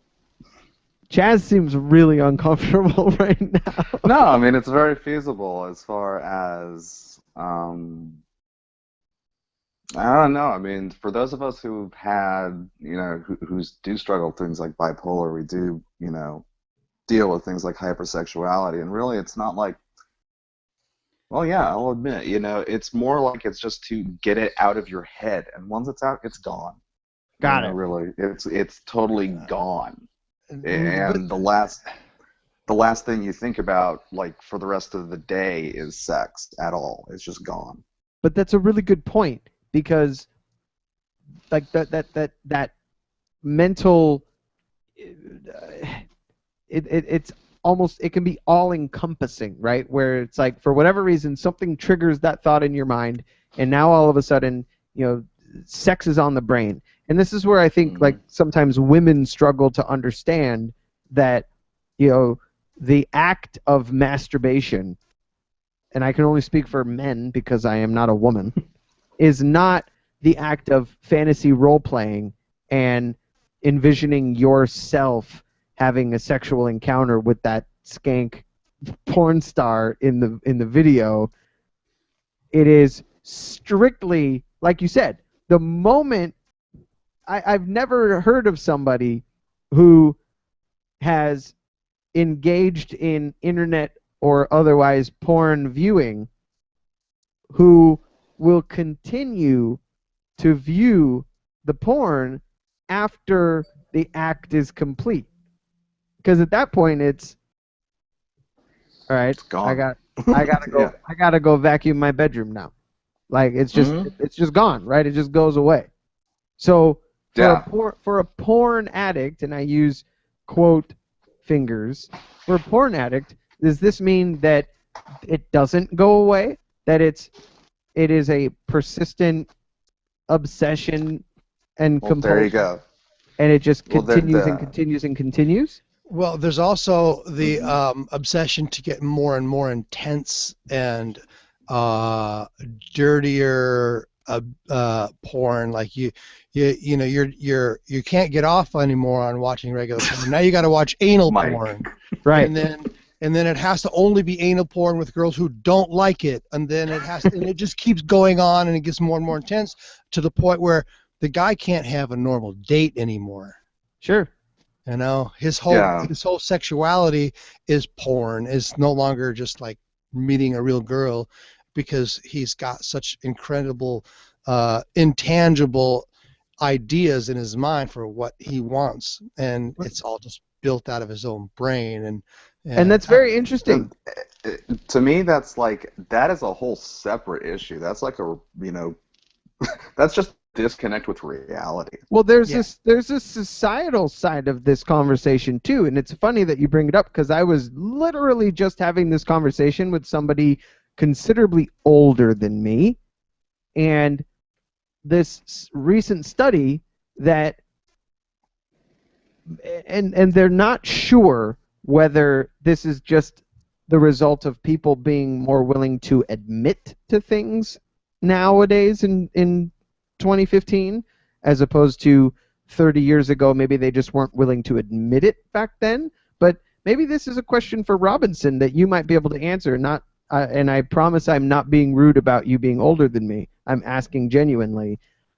The study that I was hearing about, it was like on some HBO documentary, that the percentage of college students who have participated in unconventional sex acts has increased by like 40 or 50 percentage points over the last 30 years.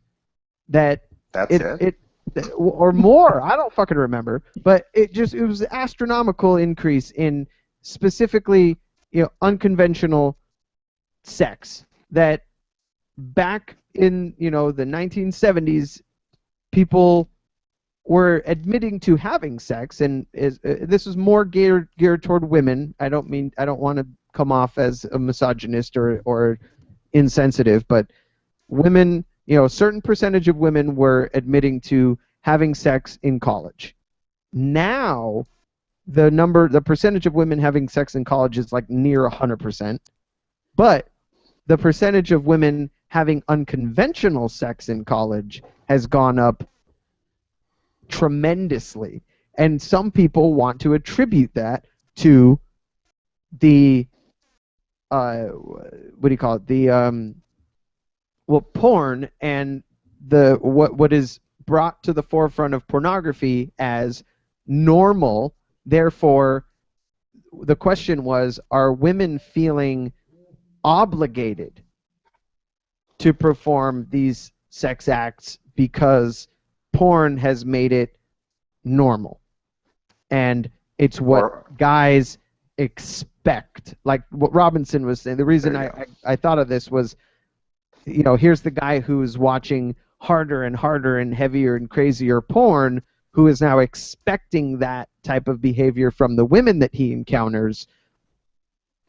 Is that part of this? Is what goes on in, and we're pushing the limits of pornography, does that then push those same expectations on young women? And this obviously is off topic, but I'll tell you right now, you specifically mentioned, anal porn. Like, maybe I wasn't looking for it, or maybe it wasn't as big of a thing, or maybe it was more underground or taboo or something like that, 15 years ago, but it is inescapable now, whereas 15 years ago it was considered part of the fetish section of the pornography world.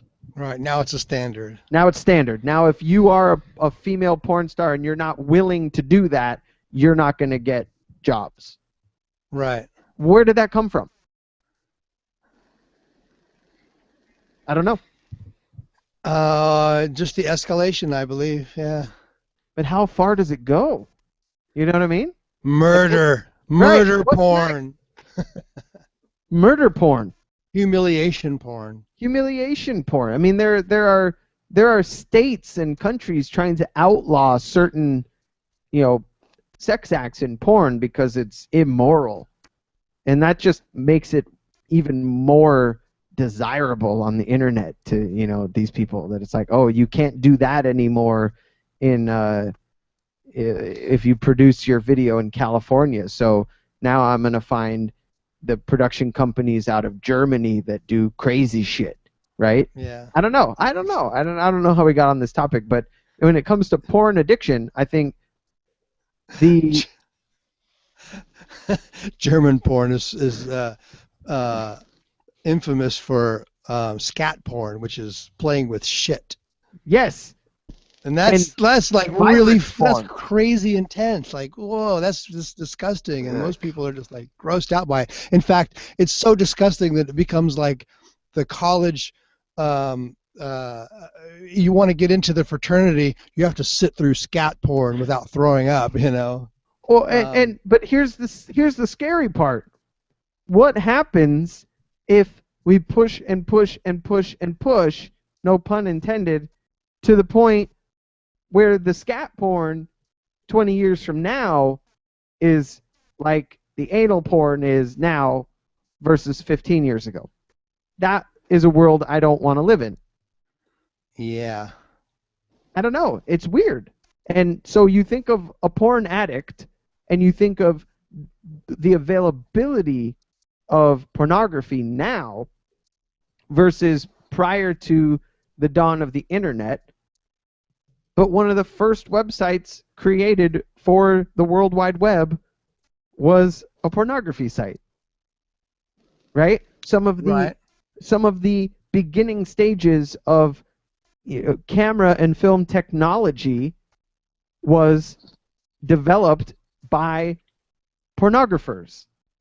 You know, high definition 3D, virtual reality, all three were spearheaded by the pornography industry. So I find that very interesting. And so the availability of pornography is now much greater. I remember being a teenager, 14-year-old boy. It was very difficult to get any kind of adult content, whether it be as mild as a Playboy magazine, but certainly not, full motion video.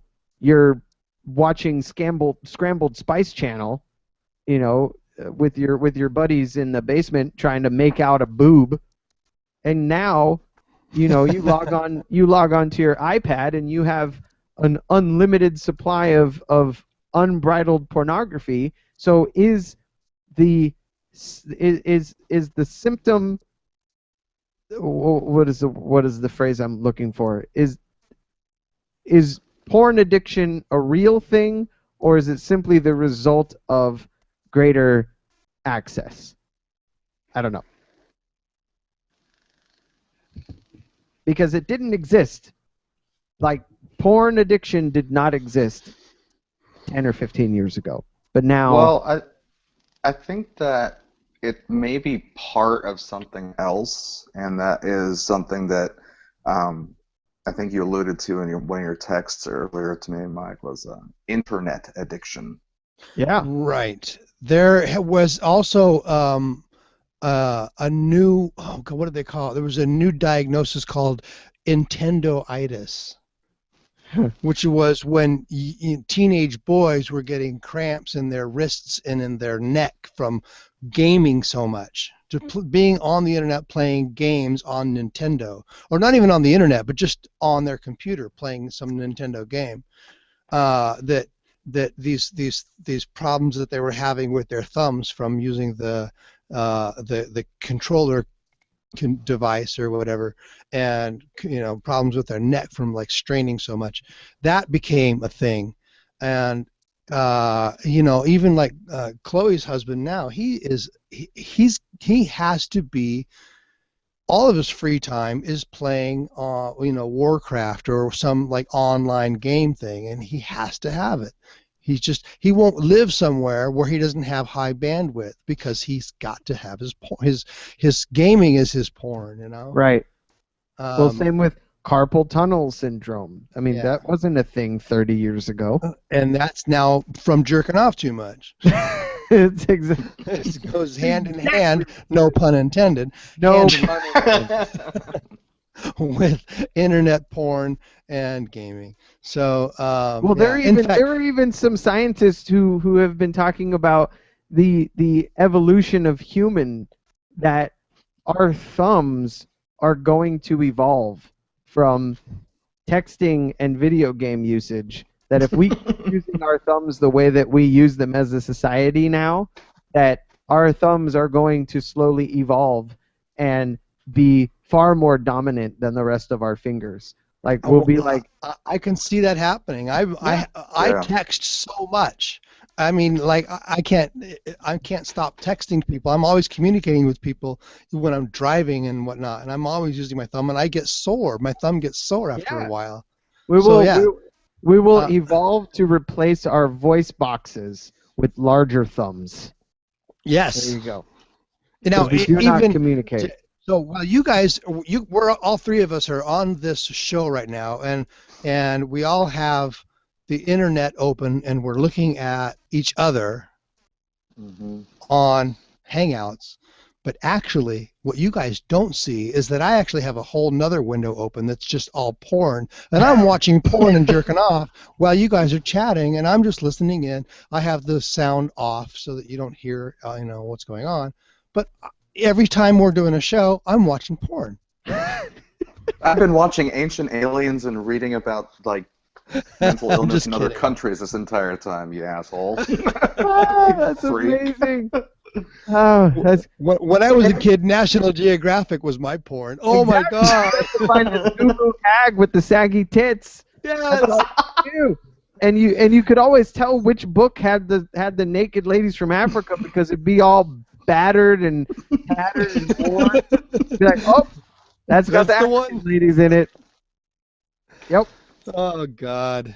It's so true, and it was All so right, impossible. Like, I remember Let me- hiding porno magazines under my mattress, hoping that my parents wouldn't find them. And And I of course, think that's that, the first place they look Of because that's where course. they kept theirs. yeah, and the best part was it was so mild compared to the shit that kids today have access to. So what it Yeah. comes down to me is just simply like just talking about it, being open and honest about it, and like, you know, if and every parent's going to be different. If it's a matter of respecting, you know, the opposite sex or the same sex, whatever your flavor is, but respecting other people and not objectifying every person that you meet, or, you know, being respectful of your environment and other people, and or being respectful of yourself even. I don't know. Those conversations need to happen with kids because there's not a lot that you can do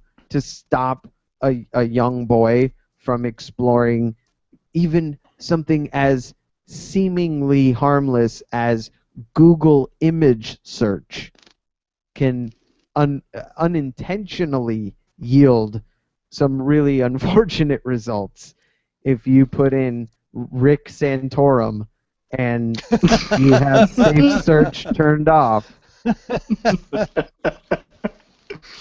So, well, one thing I kind of wanted to get at, something you just said there, Mike, about like, you know, the whole like objectification and things like that. I've always looked at it like porn and all that isn't like a cause, like that's not what causes it. It's just that people who would normally objectify people would be drawn to that. And I think there's a lot of that kind of thing. People want to blame this, you know, basically this thing over here for this human behavior, when in fact it's just that kind of person is not going to have any kind of moral, you know, objection to porn. These are some interesting little factoids about sex addiction. And then we can move on to another topic of addiction, if that's cool with you guys. I just want to say one thing. Yes, please. You mentioned Rick Santorum. God, please don't. You know, Carol Queen put out a posting for I forget what the whole thing was, but the result of it was the name of the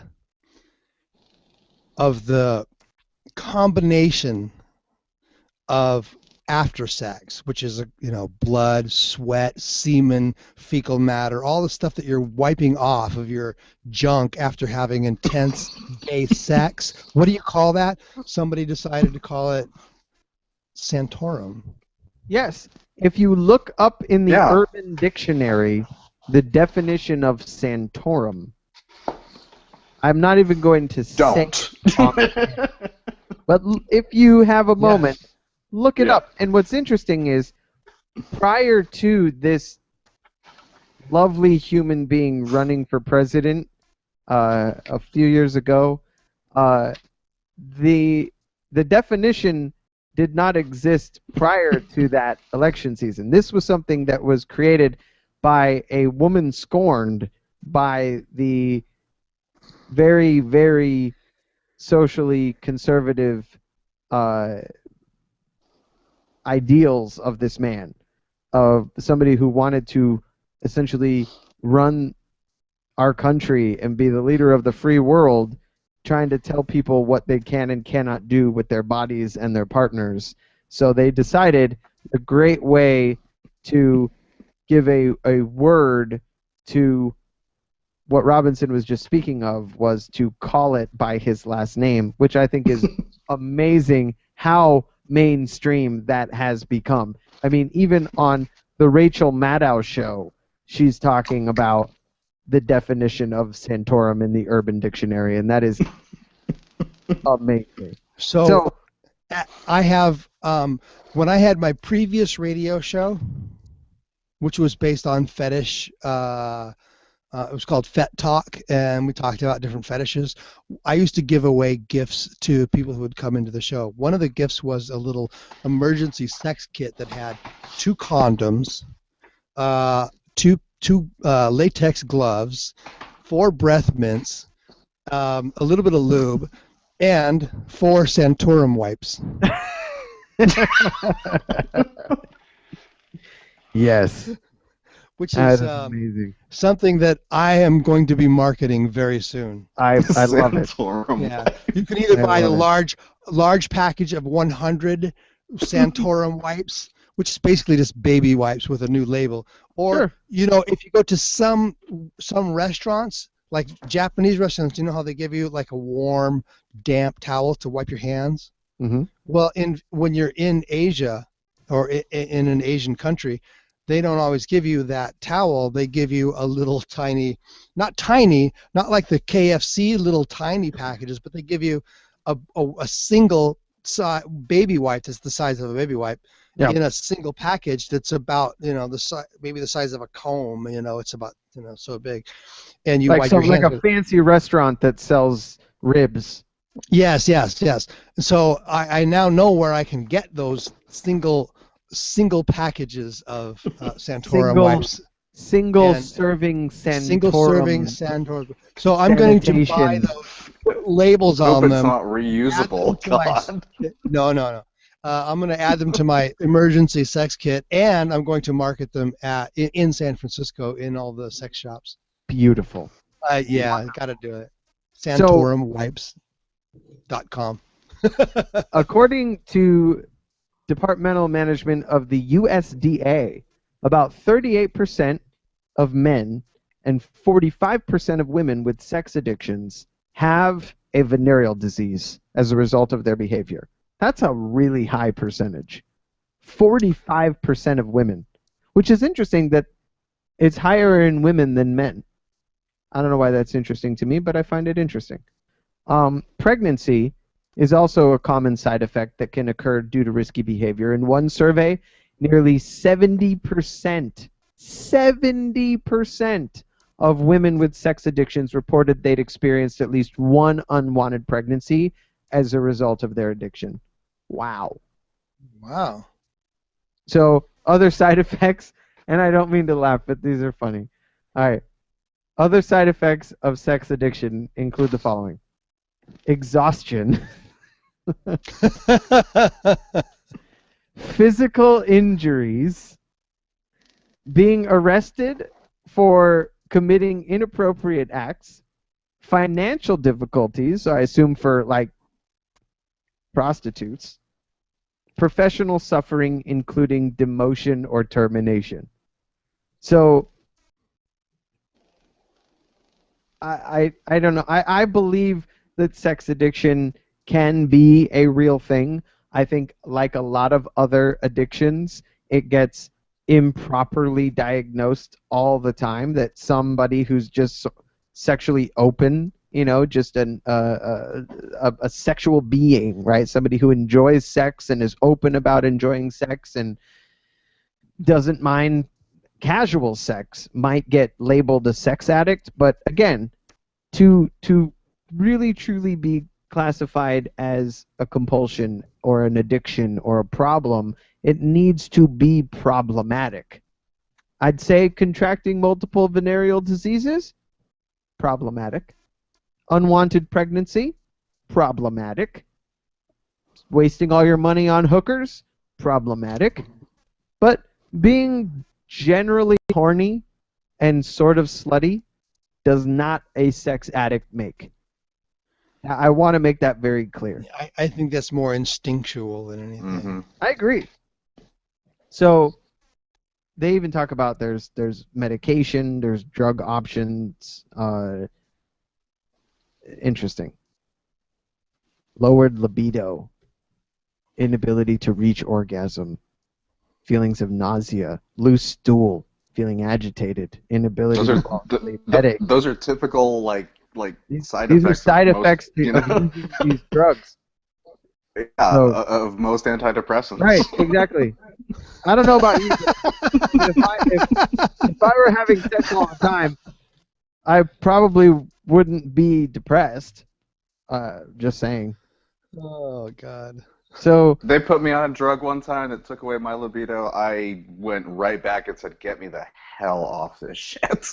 man, I was diagnosed with hypertension young. It runs in my family, and one of the scariest things about being put on hypertension medication is the idea that it's gonna make you impotent, and that was just not something that I was like willing to put up with. I said, I'll take a stroke over that shit any day. So thankfully, my medication has not interfered with my sex life. Well, there was a time when I had to ask my doctor to put me on something that would kill my libido. Understood. Not anymore. I'm too old for that now. Yeah, well, I doubt that. So good. Because I'm lying. Anyway. another one that I think we talked about during the pre-show a little bit, but I find it very interesting because I personally have no effing concept of this one, is the idea of compulsive spending or shopping addiction, which I think kind of plays together with like debtors anonymous kind of thing, where people are spending money that they don't have and going into extreme debt.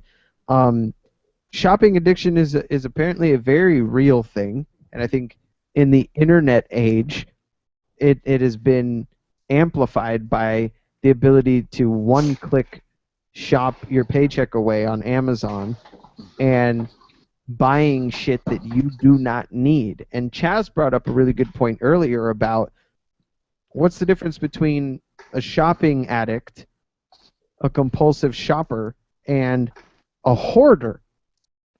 And I thought that was a really good question. Well, to kind of go on that, like, there's a few other train of thoughts too with this. Is the whole reason I thought hoarding was because it's the idea of accumulation. Sure. You know, constantly accumulating things, collecting them. But I think also you just hit on something equally as important, and that's the whole thing with the internet. Now we have, one-click shopping. Going out and actually buying something, it requires a lot of effort. It requires action. It's kind of, it's got this ritualistic feel to it. So a person who, I guess, wouldn't necessarily be a shopping addict when they go to the store or when they go to the mall could easily be seen like that with shopping online, because simply it doesn't feel like they're shopping. It doesn't feel like they're shopping. They're just clicking their mouse. I wonder though if a true shopping addict would get the cessation, the necessary release from one-click shopping online as they would going and that ritualistic shopping experience of buying and finding a good deal or whatever the case may be. I wonder if those are two kind of like different areas of shopping addiction. Well, they could very well be. So, and go ahead. Addictionrecovery.org talks about shopping addiction, and they give a list of warning signs of compulsive shopping and spending. So some of these are pretty obvious, but I'll read them off anyway, because it says here, identification with 4 or more of the following behaviors indicates a possible problem with shopping or spending. So I'll read them here. Shopping or spending money as a result of feeling disappointed, angry, or scared.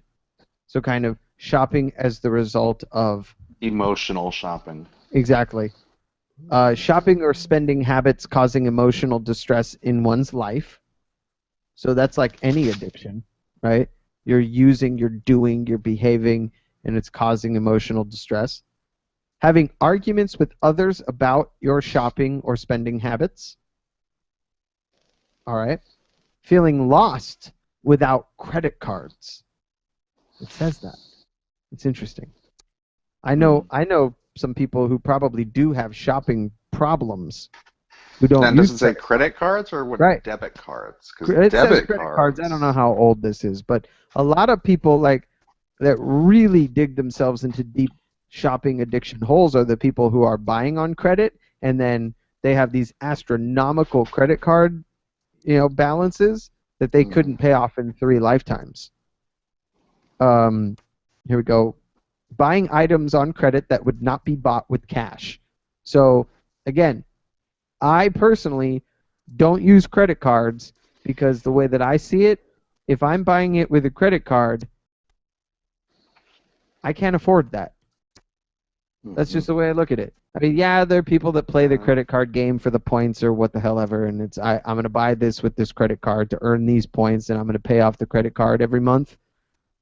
Fine.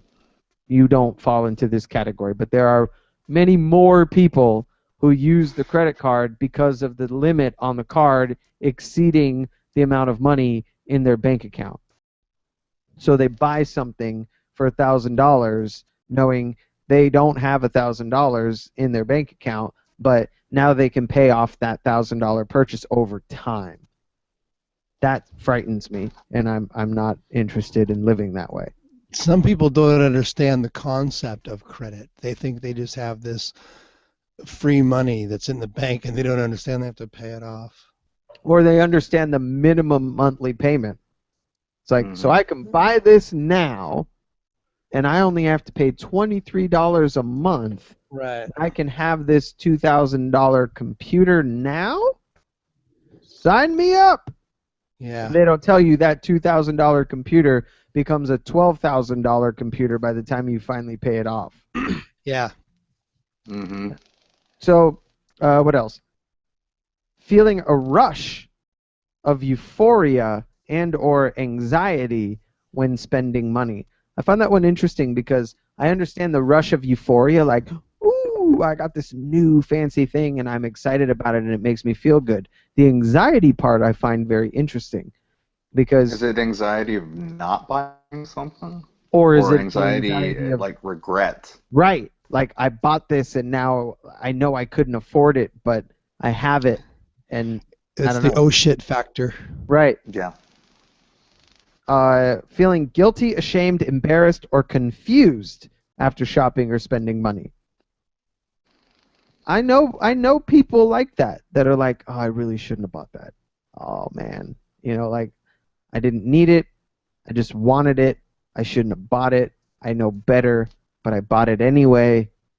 And my thought always goes to, all right, moment of weakness, go return it. Go get your money back. But they don't do lying to others about purchases made or how much money was spent. That's an interesting one because I'll tell you right now, if anybody listening has ever been married, don't go jumping to the conclusion that your spouse is a shopping addict just because he or she lied about you how much that thing they bought last week actually cost. And you know damn well it cost more than that. That's probably the result of just not wanting to get into an argument with you. I have been there. Thinking excessively about money. Well, if you're thinking about money because you're thinking about how much money you have to spend on useless shit, yes. But thinking excessively about money, to me, that almost seems like the possibility for a solution to the problem. I don't know. Or spending a lot of time juggling accounts or bills to accommodate your spending. I think that's probably one of those like fine line areas where it's like I don't have a problem because I'm regulating it and I always pay my bills on time. And yes, I have to juggle some things around, and I pay that bill a little bit later than it's due because I bought that pair of shoes, but I get all my bills paid, so I don't really have a problem. Like the alcoholic that says, well, I don't miss work, and I've never had a DUI. So I'm not an alcoholic, right? Wrong. Like my stepfather, who was told an alcoholic is someone who drinks a 6-pack of beer, so he would buy a 6-pack and only drink 5 every single Precisely. night. Right. Wow. But he would buy Or the tall ones, it's not the short right. ones. Or 2 6-packs and would only drink 5 of each of them. Yes. Yes. Wow. So Yeah, I think the shopping addiction one, it sounds like nobody's really got too much of an opinion on it right now, and that's okay. I know that we're running short on time, so any parting thoughts, gentlemen? Anything that we didn't cover? Anything that we wanted to touch on that we didn't get a chance to touch on? Something that you've been thinking about, or you've witnessed, or I got you've one. experienced? Go ahead. And it kind of goes a little bit back to it, and speaking in general, like internet addiction and addiction to like, well, I guess you could call it that. But really, I think that we've, as a society, made ourselves so dependent on certain things like the internet. For instance, right now, we would not be having this conversation were it not for the internet. Yeah. And were it not for at least my smartphone. So really calling something like that an addiction, I don't think is appropriate necessarily. Now, if your entire life is totally engrossed on the internet, and that has now become your reality, and all those other type of issues that can come with that, yeah, that's an addiction. But simply being tied to it and being dependent on it, I don't think we could call that an addiction. Well, what about like a specific aspect of the internet, like Facebook or social media addiction? Because I do believe that does exist. Because yeah. there are people who like literally cannot go 20 minutes without being on their iPhone, checking the Facebook for, the total unnecessary bullshit of other people's internet social lives. Yeah, I mean and that I think is part of the whole, your online engrossment, living vicariously online is part of that. What do you think is the result of that? Like or what do you think is the cause of that? I think kind of like oddly enough, I think the cause is that people really do want they want to connect with others. They really are looking for that social connection and those meaningful relationships. But Facebook and other things have provided kind of a safe, easy alternative, or an easy way to do it that doesn't require kind of the awkwardness of face-to-face or actual effort that would otherwise. I agree with you required 100%. This is my personal experience, because people find it hard to believe that I'm a shy person, but I am shy when it comes to meeting new people. If I see somebody out in public and I like them and I like what I see, I can't bring myself to approach them and say, "Hi, I'm Robinson. I'm nice to meet you. What's your name? Blah blah blah." I can't do that, but I can do that very easily on the internet because there's no rejection.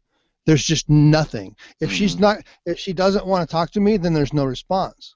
And I can pretend in my mind that, oh, she's busy, or she didn't get my message, or and no one saw you just totally strike out with that chick. Exactly. There's no witnesses, and I'm not even a witness to striking out, because I didn't strike out because I didn't strike.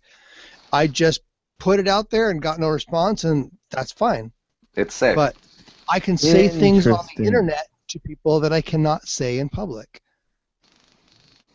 Yeah, in a sense, and really, to tell you the truth, this doesn't make it any less valid or any less valid or different of a human interaction. It's just another way. It's a new and different way that we didn't have several generations ago that really we're just going to have to live with. Even one generation ago. Yeah, even one generation ago. So, I mean, really, I don't discount social media and online interactions. I don't have very many at all. I like real life people. I like I like real flesh and blood people. Um, but I think that being online and social media gets a really bad rap as, people thinking it's just a replacement or a substitute. I don't think it's a substitute necessarily. I think it's more or less of just a different way of trying to get the same thing, which maybe some people think that's substitute, but it's not. I can dig that. So I would say if you or anybody you know is worried about or is concerning themselves with an addiction, whether or not you think it is truly an addiction or it's one of those made up nonsense, it's worth a conversation. It's worth talking to that friend or that family member and finding out why they feel the way that they feel, why they're doing what it is that they're doing. What does it mean? Yeah. What does it mean? Like you can't, if you approach them the wrong way, they're going to shut down. But if you approach them in the right way, with not an attacking way, like this is all about you, but what I think in an analytical way of like, what does it make you feel? What do you feel when this happens? Instead of why are you doing this? Well, I think there's ways to help people understand themselves by bringing the question up in the right way. Acceptance is a big part of it too. Yes. If this person, maybe it's not an addiction. Maybe it's just something that this person feels ashamed of. And you can be a good friend or a good family member who can help this person not feel so bad about what it is that they're doing, because maybe there's somebody in their life who's making them feel bad about the things that or the thing that they're doing, when in reality it's not something that they should have to feel bad about at all. And also, it may be something that you simply morally disapprove of, but for that person, it's actually healthy for them. And having it in their life, it may serve some function Yes. that is very functional and healthy for them, but simply because, you may morally object to it, you want to cast it as an addiction or something that's harmful, when in fact, for them, it's not. It's therapy. For you, it may be. Yeah. I have a really good example of that. I knew a guy who was a foreman for a trucking company, and his job entailed yelling at and insulting other truck drivers all day. Mm-hmm. And because that's the nature of the job. They're just these big burly guys. Hey, motherfucker, what the fuck's wrong with you? Blah, blah, blah. And he was just very aggressive and mean towards the people that he had to deal with, because that's what they expected of him. But in his heart, he didn't like having to do that. So at the end of the day, he would go and hire a dominatrix to punish him. She would tie him up and beat him and, torture his testicles or whatever, just whatever it was that made him feel like a whimpering, withering little piece of shit.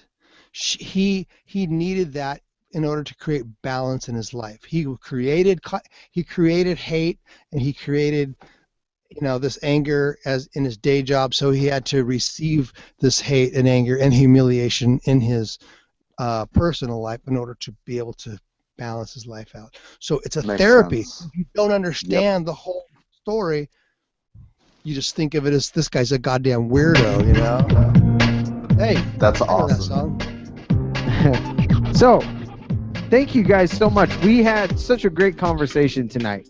Yes. I really Good feel like show. it Good was show. Good show. it was a great show. We got to talk about some very different perspectives on addiction and recovery in the 21st century, and that's what the Sober Happy Hour radio broadcast is all about. Yes. So, Mhm. Thank you, for Radio joining us. Rampage, for putting up with us and waiting for us to get done with this show. Absolutely, and Thank you, you. Aaron Isor with Ribbon Around a Bomb, who was on Yes. before us, like always. We'll be Always. back next week on RadioValencia.fm. This is the Sober Happy Hour radio broadcast, and as always, if you or yours is considering getting sober, I highly recommend it. Have a good night. Good night. Later.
Are you there?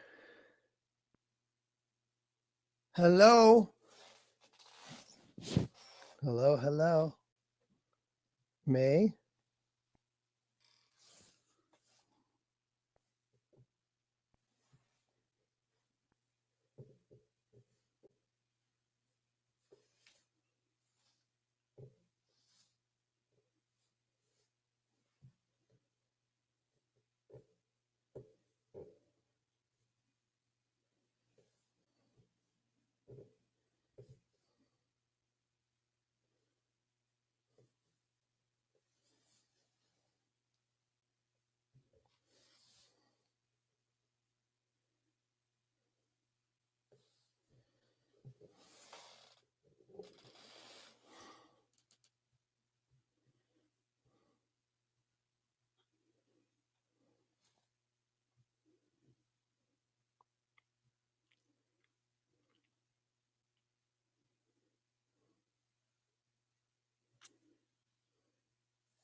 Hello? Can you hear me?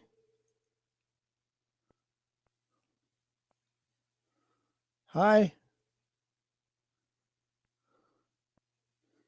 May? Oh, there you are. Hello.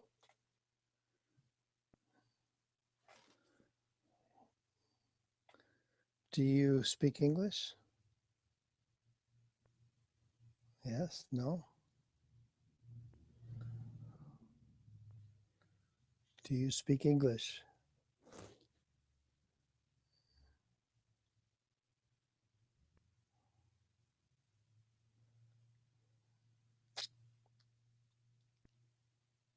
Can you hear me?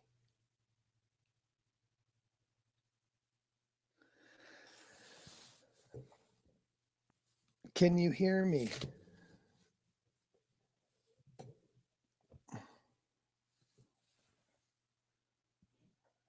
No English.